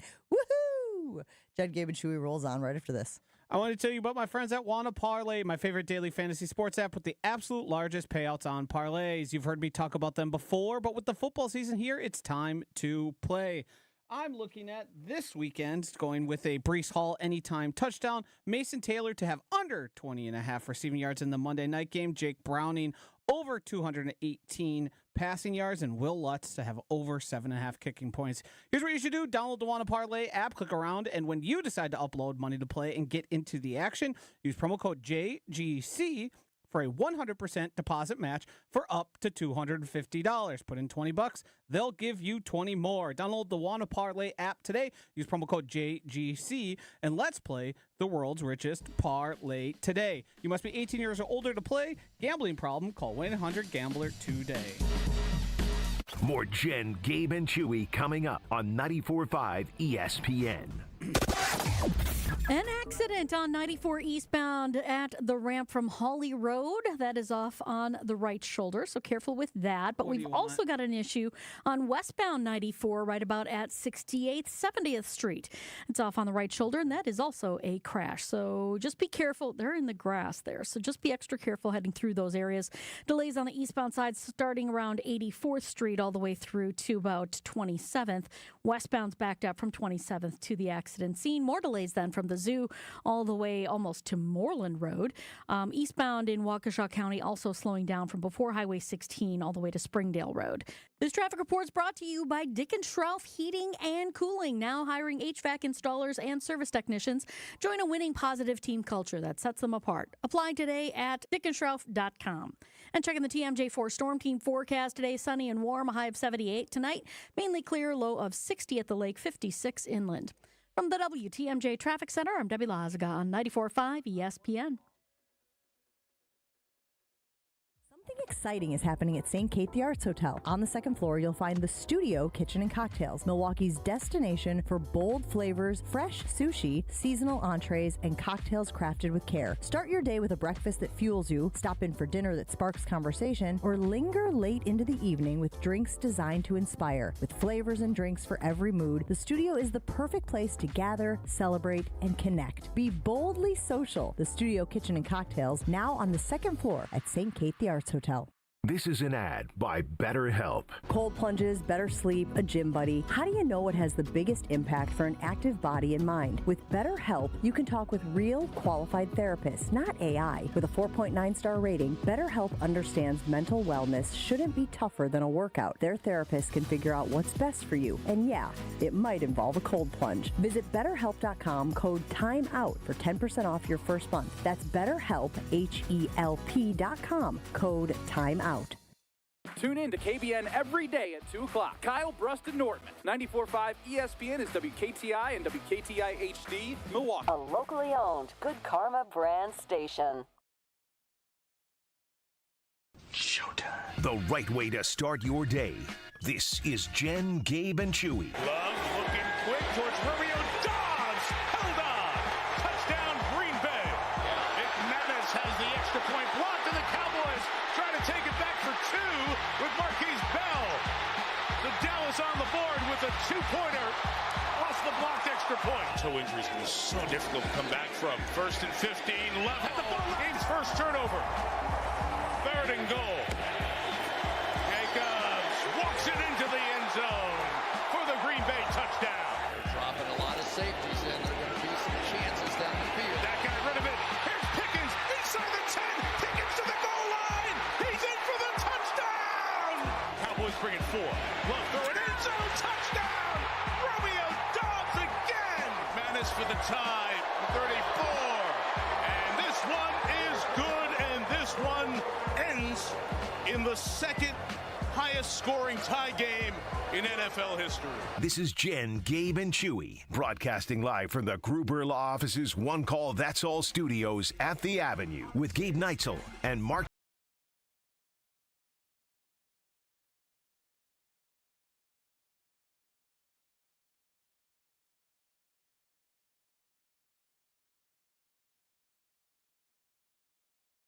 On the Carbless Talk and Text line and on the YouTube stream. Remember, you can always stream the show on YouTube every single morning here on Jen, Gabe, and Chewy.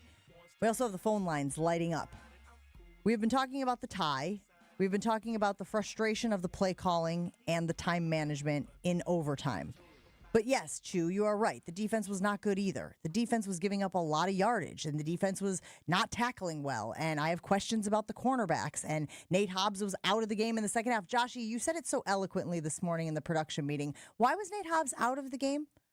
Because he was getting his ass beat. He had a case of red ass. Yeah, that works. So there are questions, obviously, about this Jeff Hafley-led defense. And again, we were talking, as Chewy mentioned earlier in the show, oh, man, Jeff Hafley's probably going to be the top candidate now for the open jobs, for the open positions in the league. We're going to lose him after this season. Well, you can pump the brakes on that, as the guys looked woeful yesterday against the Dallas Cowboys, who, Gabe, you're still convinced are not a good team. I got to tell you, I thought Dak Prescott played very well. Yeah, and now he's going to have a game where he doesn't play well. It's kind of what Dak Prescott does. He's got games like this in the resume. He absolutely does. But the Cowboys are not a playoff team. The Cowboys will not be in the postseason when we reach the end of the year. They will not be one of the top 7 teams in the NFC. Because of their defense. I mean, their offense, when they get Lamb back, is good enough, but their defense is. Yeah, no, this is the only way they can win or tie games. And you just can't, this isn't sustainable. You can't give up 30-plus points every week and expect your offense to be able to keep pace. Yeah, the offense could be fine, but it's not a good football team. It's a team you should blow out. They weren't ready to play for whatever reason. They were not the Green Bay's defense. But they were. The beginning of the game's the only time they played well. It's the only time they forced punts. I know, but there was no, and there is a Parsons effect. There was no Parsons effect, I mean, he's going to get double-teamed every game, right? Every game. And you're saying that when he gets double-teamed, that should free up guys like Gary, that should free up guys like Van Ness to be able to go out there and get to the quarterback. Or the linebackers. They were bad. Edgerrin Cooper probably played his worst game as a Packer. Which, again, he's played a lot of really good games as a Packer. The number of tackles he missed, can't wait to see what that number is. It was high. Have not seen him play like that in a long time. Meanwhile, my guy Quay Walker was playing good. Oh, really? That's what you define good for Quay Walker. Is he earning his contract extension? He's getting one. Next on Jen, Gabe, and Chewy. We are asking you this morning if you think Matt LaFleur is getting extended. Do you trust Matt LaFleur? Does Matt LaFleur trust his quarterback? Is that what leads to some of the play calling? I did see this reaction. Jeremy in the 920 says, so Jen, look at how well that worked for Hasselbeck to aggressively want the ball first. Totally different overtime rules. I feel like we have to keep reminding people that was when if you scored, game any over. Points. Okay? Any points you scored, game the game over. was over. It's not like that anymore. In fact, Steve weighing in and saying, does Matt LaFleur know that if they had scored a touchdown in overtime, the game would have been over and the Cowboys do not get the ball back? Because once the Cowboys scored a field goal, if the Packers had answered with a touchdown, they don't have to worry about any time on the clock. Just score a bleeping touchdown. They don't get the ball back. You don't have to worry about, we left 37 seconds on the clock for Dak Prescott. That doesn't exist anymore. And again, I know that people are still figuring it out because it's early in the season. Ian in East Troy says, don't forget, there's a highly successful football coach that is currently without a head coaching job living in Wisconsin. McCarthy? You got it. You got it. God, you're having a really good Monday. I know. Hey, it's a great Monday. Petrino's back at Arkansas. Bet he doesn't have a motorcycle. What does that have to do with anything? If Petrino can return to Arkansas, McCarthy can return. Follow the bouncing ball, Jen. Jeez. Ron, now you're getting outsmarted by Chewy on a Monday? Honestly. But it's 2 o'clock for him. It's still 8:19 for me. Ron in the Key, you're on with Jen, Gabe, and Chewy. Good morning, Ron.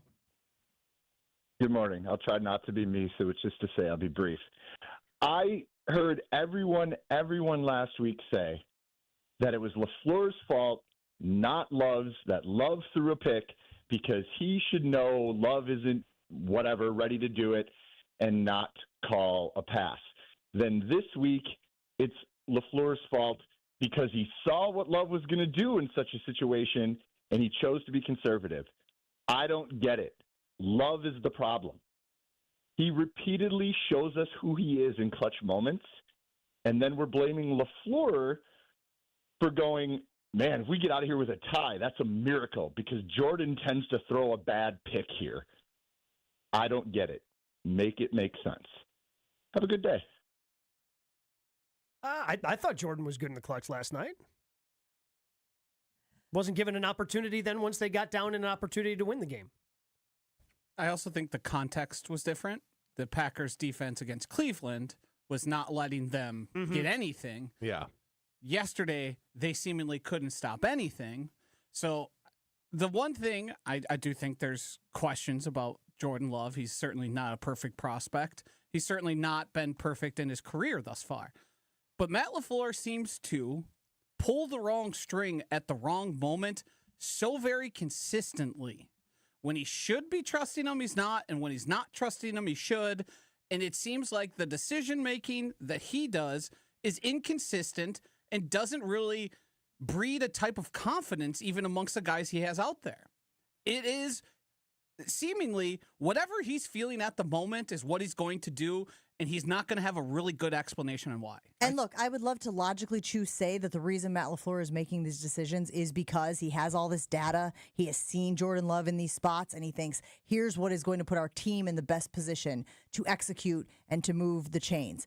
But I also keep going back to Aaron Rodgers, fair or unfair, changing plays at the line of scrimmage because he didn't agree with Matt LaFleur's play call, because he didn't think that it was the right call at the right time, because he didn't think that it set them up for success either in that moment or down the road. And then I keep saying, like, maybe Rodgers was saving the offense more often than we think. I don't like fun to relitigate in that. those situations, I just want to see more bread and butter. Like bread and butter is the out route to receivers, right? Yeah, it's not going to get you a touchdown, but it's going to get you into 2nd and 4. That play is so easy, right? We used to say, well, we can run that in our sleep. Get away from the damn slip. I hate slip screens, number one, especially when they don't work. I just hate that play. I'll see your slip screen and raise you a jet sweep. Can I see a screen? Can I see a screen to Josh Jacobs? They ran a good one. Was it to Emmanuel last night? They had a good one to Emmanuel. So. They give those to Tucker Kraft, too, now. Yeah. Or a stick route to Kraft. 5-yard out, gets you 8. 2nd and, it's just, I know we're beating a dead horse. Sorry. Take a break. Go ahead, Gabe. I want to tell you about my friends at Wisconsin Country Club because there's still plenty of time to play some really good golf. Take a look at the weather. It's going to be great. Why don't you want to play great golf? And you should be joining Wisconsin Country Club right now. I did around the same time a couple of years ago, and I have not regretted it. I love the great golf course that we have, and it's always in great shape, especially this time of year. It is just singing. Plus, we have no assessments, no food and beverage minimums, just an incredible, challenging golf course, and other top-tier amenities like tennis, pickleball, and a pool. So what are you waiting for? Get started today. Play some great golf. WisconsinCountryClub.com, just a fairway away. Jen, Gabe, and Chewy are back after this on 94.5 ESPN.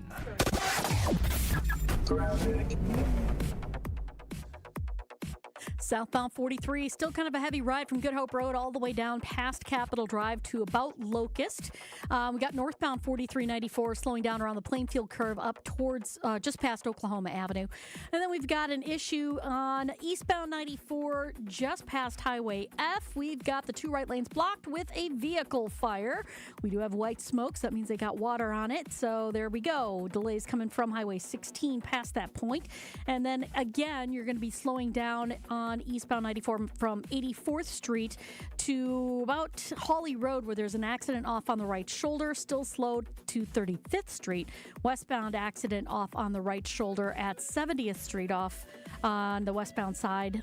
Beyond that, delays from the Zoo interchange on and off all the way past Moreland Road, almost to Calhoun. Traffic is brought to you by the Neal Group. John Neal and his team know how to minimize your taxes to keep more money in your pocket. Visit nealgroup.net to learn more. That's nealgroup.net. And checking the TMJ4 Storm Team forecast today, sunny and warm, a high of 78. Tonight, mainly clear, a low of 60 at the lakefront, 56 inland. From the WTMJ Traffic Center, I'm Debbie Lazaga on 94.5 ESPN. Students can't prepare for future jobs they don't know exist. At Junior Achievement, we help students meet their future selves. With the support of Manpower Group and volunteers from all walks of life, JA programs help young people explore careers, build resumes, and envision bold futures. To learn more, visit wisconsin.ja.org. All day, every day. The Carbless Talk and Text line is open for you. First off, there is not one team that's on the fringe that scares me. 800-990-3776. The Carbless Talk and Text line. This is more.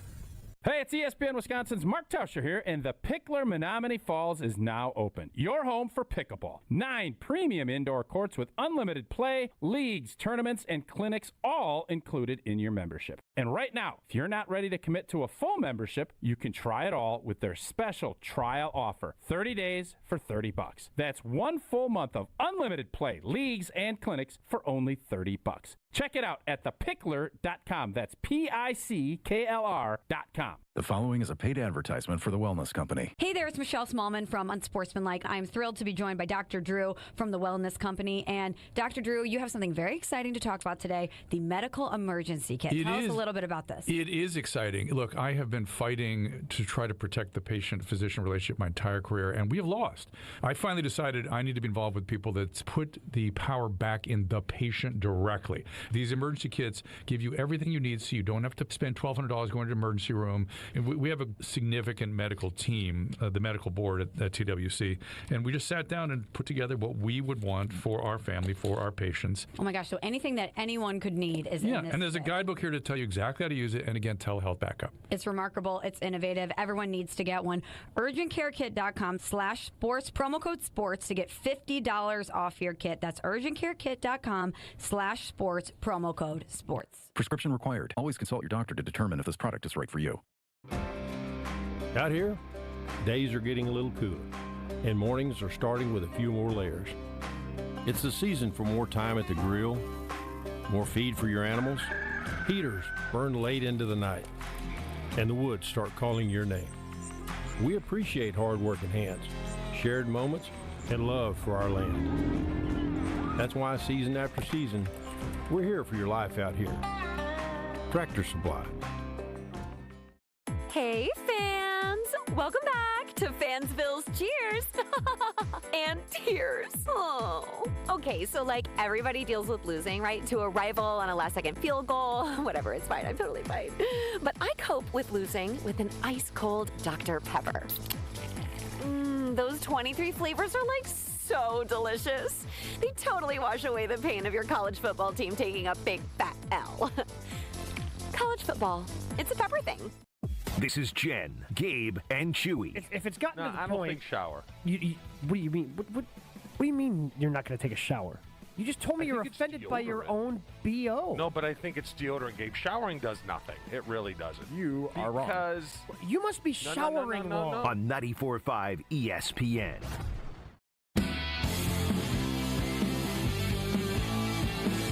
Our friends at Events by Design can help you with holiday planning. That's right. If you are in charge of planning your holiday party at your company, look, just reach out to Events by Design. See if they can help, whether it's just something small, like they helped us out with our golf outing, by having somebody out on the 14th hole and having walk-up songs before everybody hit their tee shot. If you need something big, they can do that as well.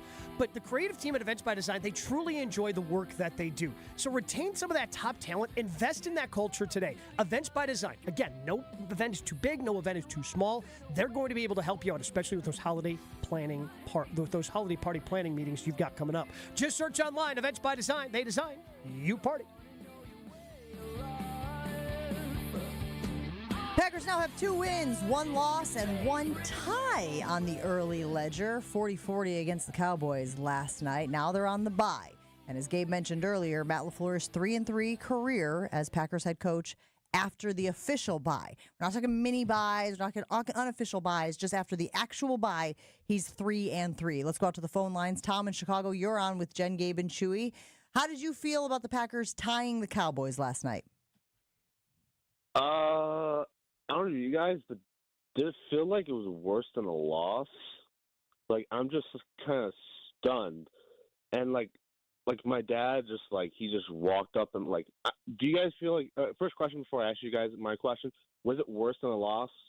It felt as bad as a loss. Yeah, I don't think anything can be worse than a loss, unless you have like a catastrophic injury to an incredibly important person. So no, Okay. I'm not there. I'm not with you on that one. Okay, and then, to me, guys, I'm just done with the Matt LaFleur. This clock, man, and this is why I would come talk to you. This is therapy. It's just the same things over, the whole, what was worse, the first half or the end of overtime? Because, I'm so sick and tired of these give and goes from Jordan Love. These, fake handouts are not fooling the defense.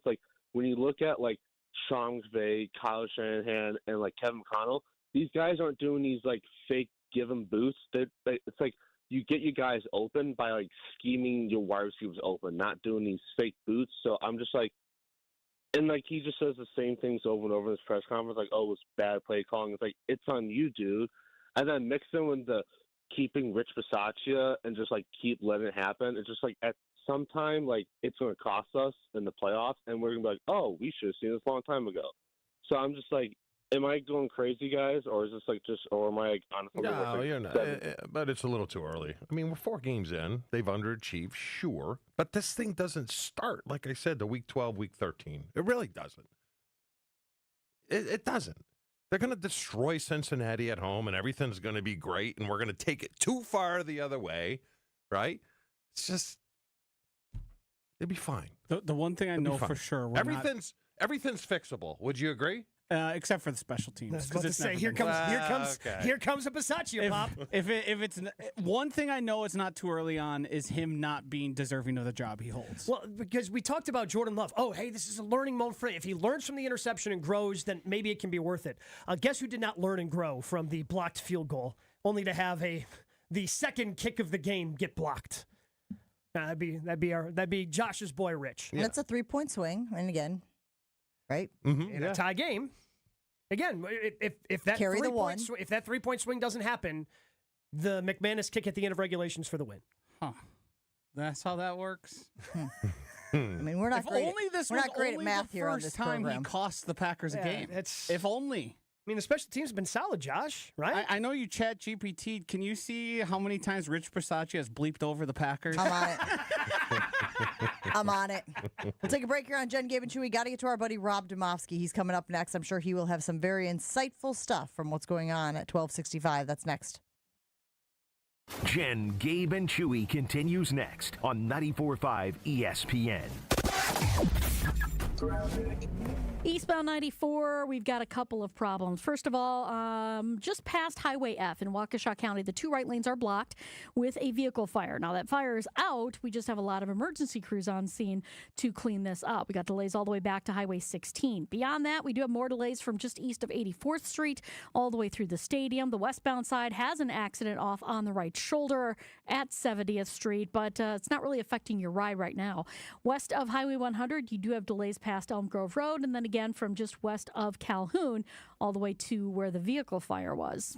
Traffic is brought to you by Dick & Schroff Heating and Cooling, now hiring HVAC installers and service technicians. Join a winning, positive team culture that sets them apart. Apply today at dickandschroff.com. And check out the TMJ4 Storm Team forecast today. Sunny and warm, a high of 78. Tonight, mainly clear, low of 60 at the lake, 56 inland. From the WTMJ Traffic Center, I'm Debbie Lazaga on 94.5 ESPN. WTMJ's Debbie Lazaga for Comfort Awnings. I reclaim my outdoor space by having Comfort Awnings install a motorized retractable awning so I can enjoy the sun and get relief when I need it. Sensors are also available that detect strong winds and rain to extend or retract your awning. They even protect against UV radiation so you can safely enjoy the outdoors. Family owned and located in Burlington, Comfort Awnings expertly installs custom awnings that fit your home and style. Right now, you can receive $250 off all awnings and screens. Call 414-AWNINGS or visit comfortawnings.com. It's Jason Wilde from Wilde & Tausch. Upgrade your industrial supply services with Lakeland Supply, your trusted ISO certified partner for custom packaging, shipping supplies, janitorial, and safety supply solutions. With over 40 years of industry excellence, Lakeland Supply is a proven one-stop source with over 95% of their products made in the U.S. And they treat their customers like family. Personalized service with a national reach. That's what Lakeland Supply does. Visit lakelandsupply.com to discover how they can make your business better. Now that I'm a dad, I can't stop thinking about what would happen to my kids if something happened to me, like losing the house or not affording college. Yeah, that used to keep me up at night too. It's why I finally got life insurance from Ethos. It's 100% online. No medical exams, just a few health questions. I got $2 million in coverage for around $2 a day. I never realized it was that simple. Get your free quote at ethos.com/game. That's ethos.com/game. Rates may vary. Bill monthly. Sample rate 10-year term life policy for a 35-year-old healthy non-smoking male. Hey, it's Kirk Herbstreit. On game day, great prep makes all the difference. Same goes for your pizza. That's why I go with Frigidaire Stone-Baked Pizza Oven. Fresh pizzas go from dough to done in just 2 minutes. Whether you're throwing a party or squeezing in dinner between plays, this oven delivers hot, crispy, restaurant-quality pizza right from your kitchen. Only from Frigidaire. Game-ready pizza. Get it today at the Home Depot. How doers get more done. Every great team has its core players, but when the season gets tough, adding the right free agent can make all the difference. The same goes for business. At Robert Half, we found that 67% of companies surveyed plan to increase their use of contract talent to handle workload peaks and backlogged projects. With Robert Half's specialized recruiters' experience, combined with our award-winning AI, you can quickly find the skilled candidates you want. At Robert Half, we know talent. Discover how we can help at roberthalf.com/talent. Your business is HVAC. You want to grow that business while providing the very best in service. Instead, you're struggling under a pile of administrative tasks. Service Titan is here to help with our all-in-one solution for the trades. We've made managing all of your business needs, from scheduling to invoicing, easier than ever. Service Titan, giving you the time and the tools you need to keep your company running smoothly. Learn how Service Titan helps manage your business at servicetitan.com. That's last year's intro. ESPN's #1 source for green and gold information. Once again, Rob. Cracking. He's cracking the whip. We did this last time. You have to speak on the show for me to give you an intro. You know what? You're right. Our most musically inclined and bald guest. I feel like a jerk. I really do. Like that was terrible. It's Rob Demovsky on Jen, Gabe, and Chewy.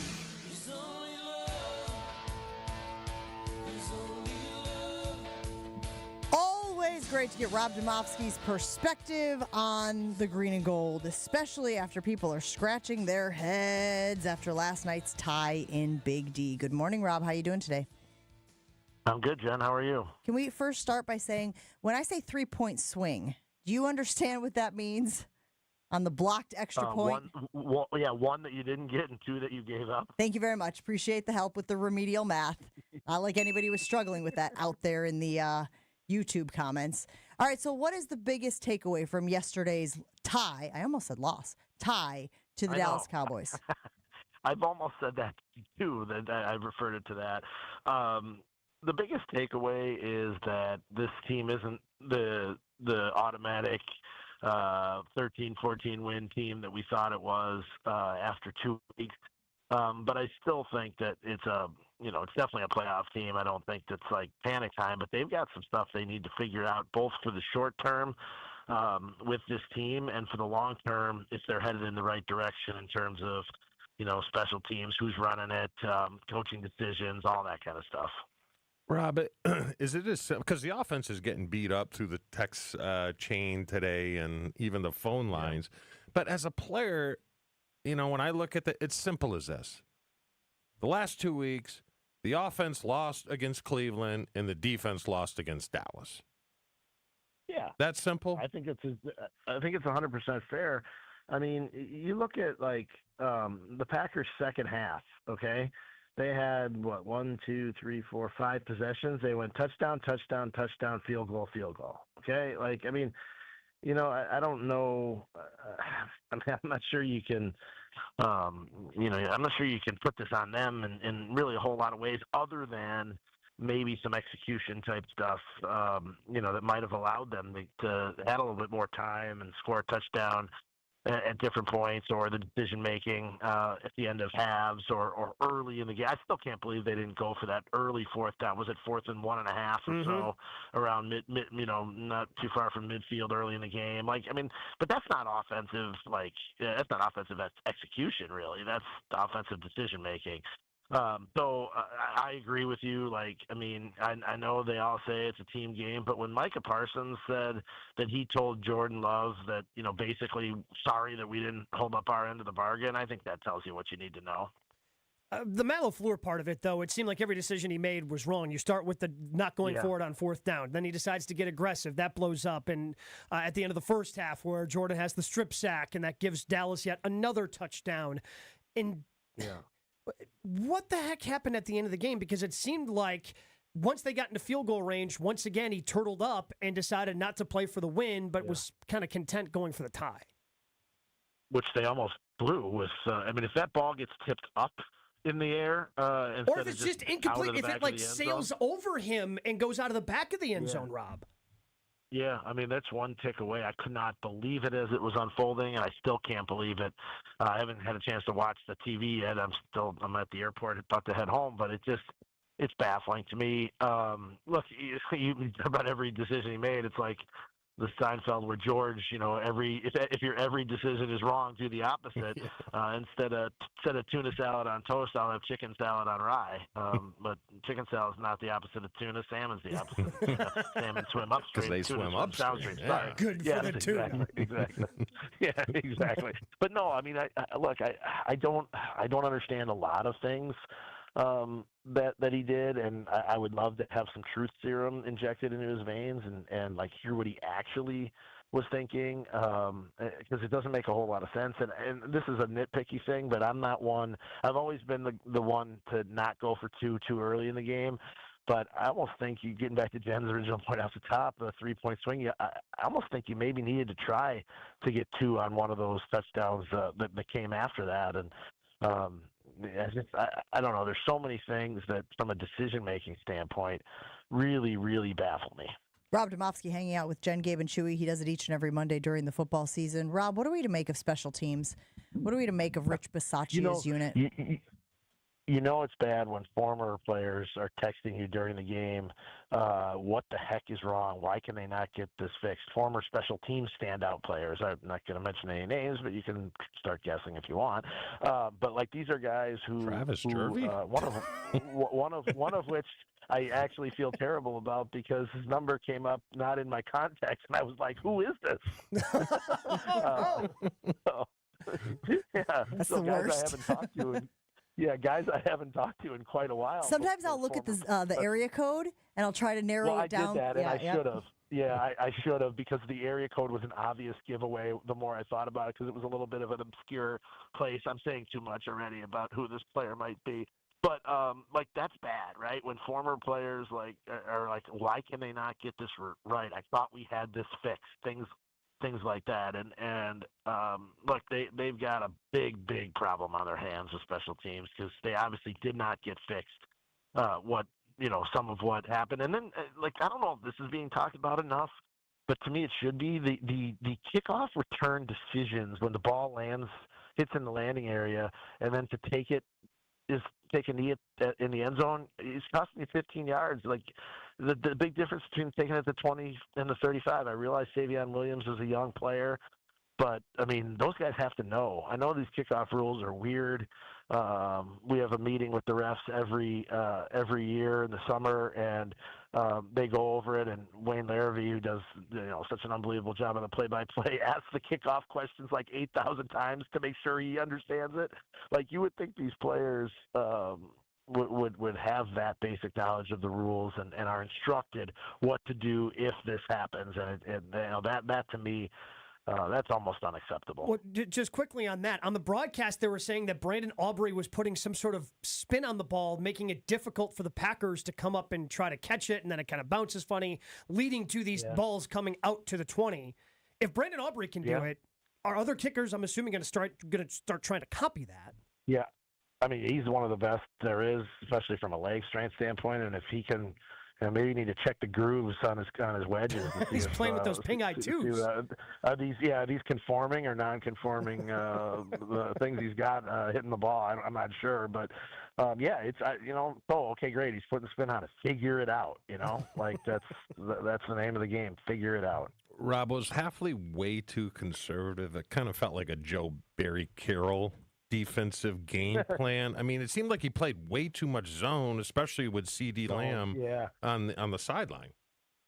I thought the same thing, just in terms of it looked like they played a lot of zone, and that's a hard call. I don't know what he saw that made him do that. Dak, obviously, he was on point last night. Even when pressured, it didn't seem to faze him. He was just as good when he had pressure in his face as he was when he could stand back there and pick it apart. And I would love to hear the explanation for what they did or didn't do. It didn't seem like they did very many of those simulated blitzes. I did see it a couple times where 56 and 7 might fake like they're coming and then peel back, and then sometimes it just didn't seem like they went very often, So I don't know why that would be. It felt like, which was weird because they're in Dallas and he's back there for the first time. There was no Micah Parsons effect. Like Parsons was playing hard, but where was the other help? Yeah, and I'll tell you what, I thought he was playing hard, and I watched him quite a bit.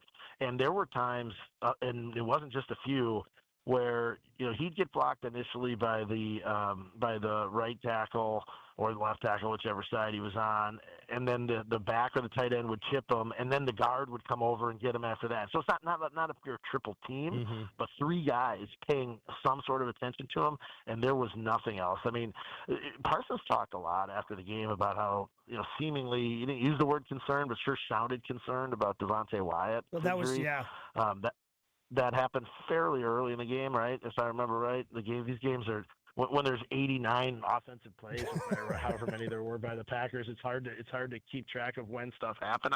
It's especially trying to write stuff during the game. But like that was a big, and it could potentially be a big thing. I will say this: I saw Wyatt walk out of the locker room, and he looked like he was walking just fine. So you would hope that's a sign that it's not major. But yeah, I mean, Van Ness, Gary, the backup interior lineman didn't seem to get a whole lot done, and it wasn't for lack of one-on-ones because Parsons did take so much attention away from those guys. But I mean, sometimes that happens. Like, I wonder if it was just the perfect storm that all too many bad things happened in one game, and that you can usually win when some bad things happen.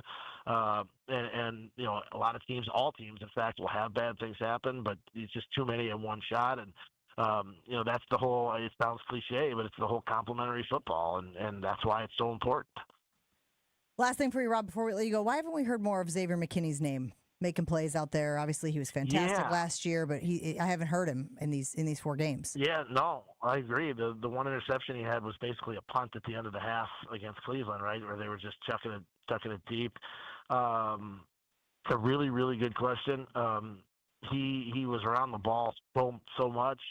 The defensive back coaches and the secondary coaches seemed to indicate when we talked to them a week and a half ago or so that teams just weren't, they were drawing, I believe Hafley even said they're drawing a red circle around the part of the field where Xavier McKinney is, and they're avoiding it, which could be true. I mean, statistically, I don't know.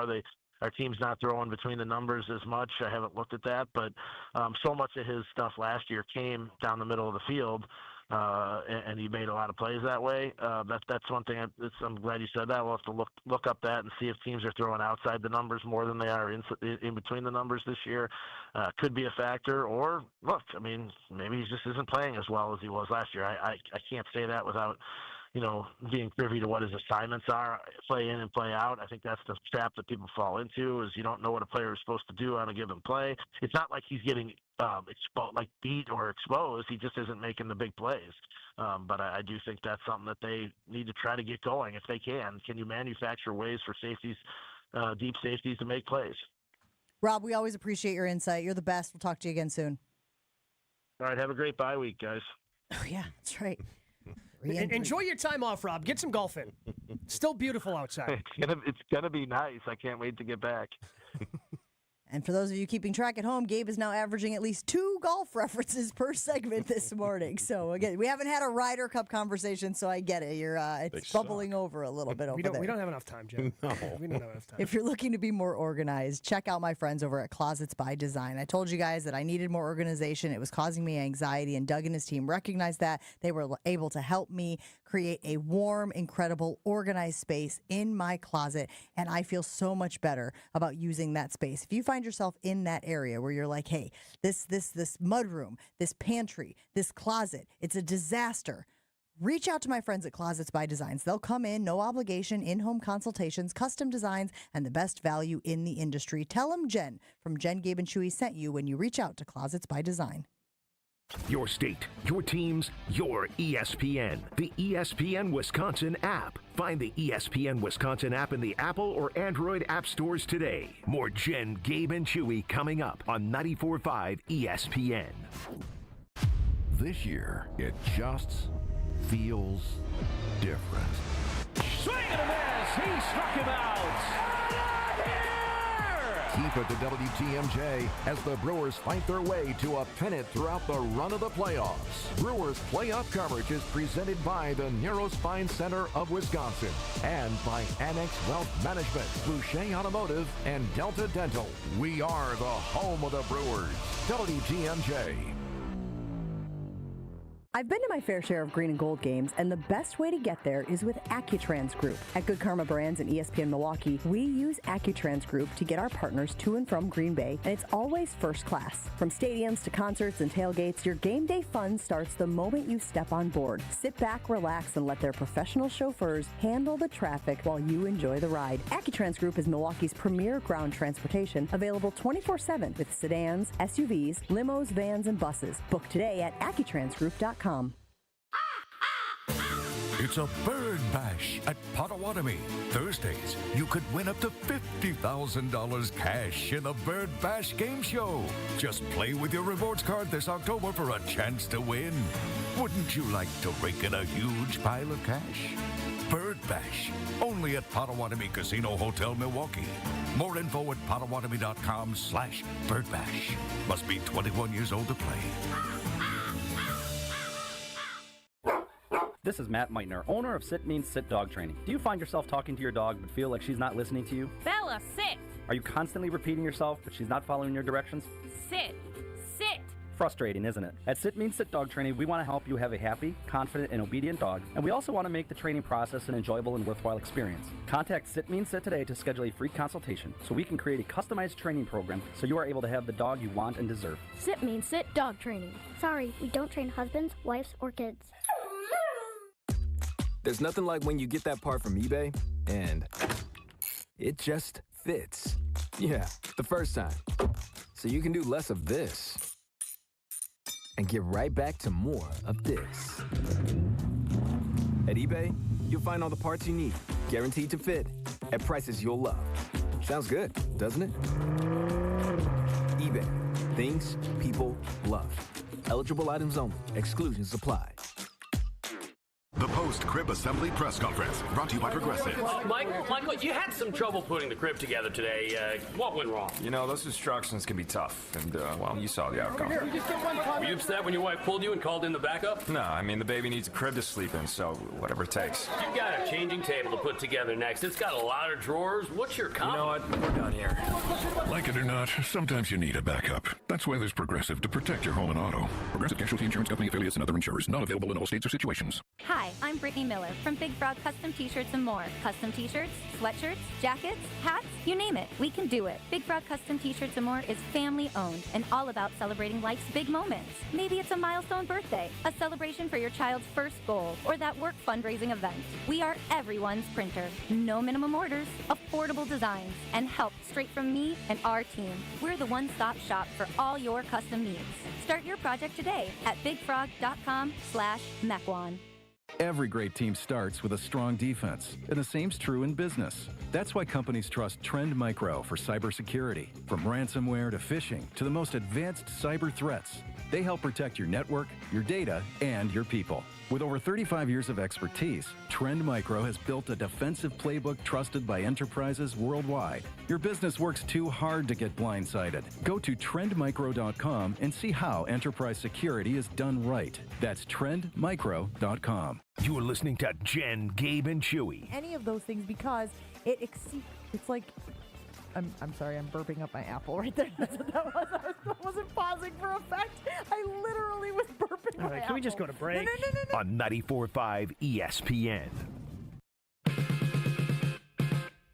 You know what I say. Happy wife, happy life. That usually means a visit to my guy Dino the Dancing Machino at the Jewelry Center. Earrings, custom jewelry, and repair services. The Jewelry Center does it all, including top-of-the-line engagement rings. And when that day comes for my four boys to make that next step in their lives, you can bet they'll be heading to the Jewelry Center for their engagement rings. The Jewelry Center offers great deals and selections on both lab-grown and naturally mined diamonds for rings. Plus, you always hear about how Gabe went to the Jewelry Center, had a great experience with the Jewelry Center specialist to pick out that perfect ring. Stop into one of their 3 locations, Brookfield, Greenfield, Burlington, today. Or check out the full inventory online at shoptjc.com. We know it would make Josh DiMaggio feel better, so let's talk about it here on Jen, Gabe, and Chewy. It's sponsored by BetterHelp. Mental health is help. Visit betterhelp.com/timeout for 10% off your first month of therapy. That's BetterHelp, H-E-L-P. Should the Packers fire Rich Bisaccia, Gabe? Yeah, I guess. I mean, you can't get worse. Sure. Please, for the love of so God. Ambivalent. Yeah, maybe. But it's just. But the problem is, it's not going to happen. We know it's not going to happen. As Chewy pointed out earlier, LaFleur doesn't want to fire his guys, and it's very obvious with that associate head coach title that Rich Bisaccia is one of his guys. He ain't going nowhere. I'd say just remove the game managing type from him. It seems to be a little too much. Just let him concentrate on special teams and go from there. But there's got to be another guy. How can you not concentrate on 2 things? I don't know. As Some a guys coach. can't multitask, Gabe. Well, even before he had that position, he was also just not as good. I'm starting to tie Matt LaFleur's game management and time decisions back to his right-hand man who he's having conversations with every time. And I'm starting to have some real negative thoughts about the whole process. It's just, how is he such a made man? What does he have? Does he have blackmail on everyone in the Packers organization? Who has failed more at their job over the past 3 years? Nathaniel Hackett. That's fair, right? Yeah, but he did that with another team. And then we hired him back for lesser. That's on you for not asking a more I was specific also going to say, question of Chewy. and he got fired. Like, He paid the price. Yes. And we brought him back, didn't we? Is he with the Packers? He was doing some of the different, like the thing that analyst Salah was jobs, doing last year. Yeah. Great. it's like a grad assistant, but in the NFL. Maybe he just likes his goatee. Keeps him around for the sick goatee. I hate it. Maybe. Yeah, but you don't like anything about No. him, if we're being honest. So, all right. Thanks for hanging out with Jen, Gabe, and Chewy this morning. Wilde and Tausch will continue the conversation right now on 94.5 ESPN Milwaukee.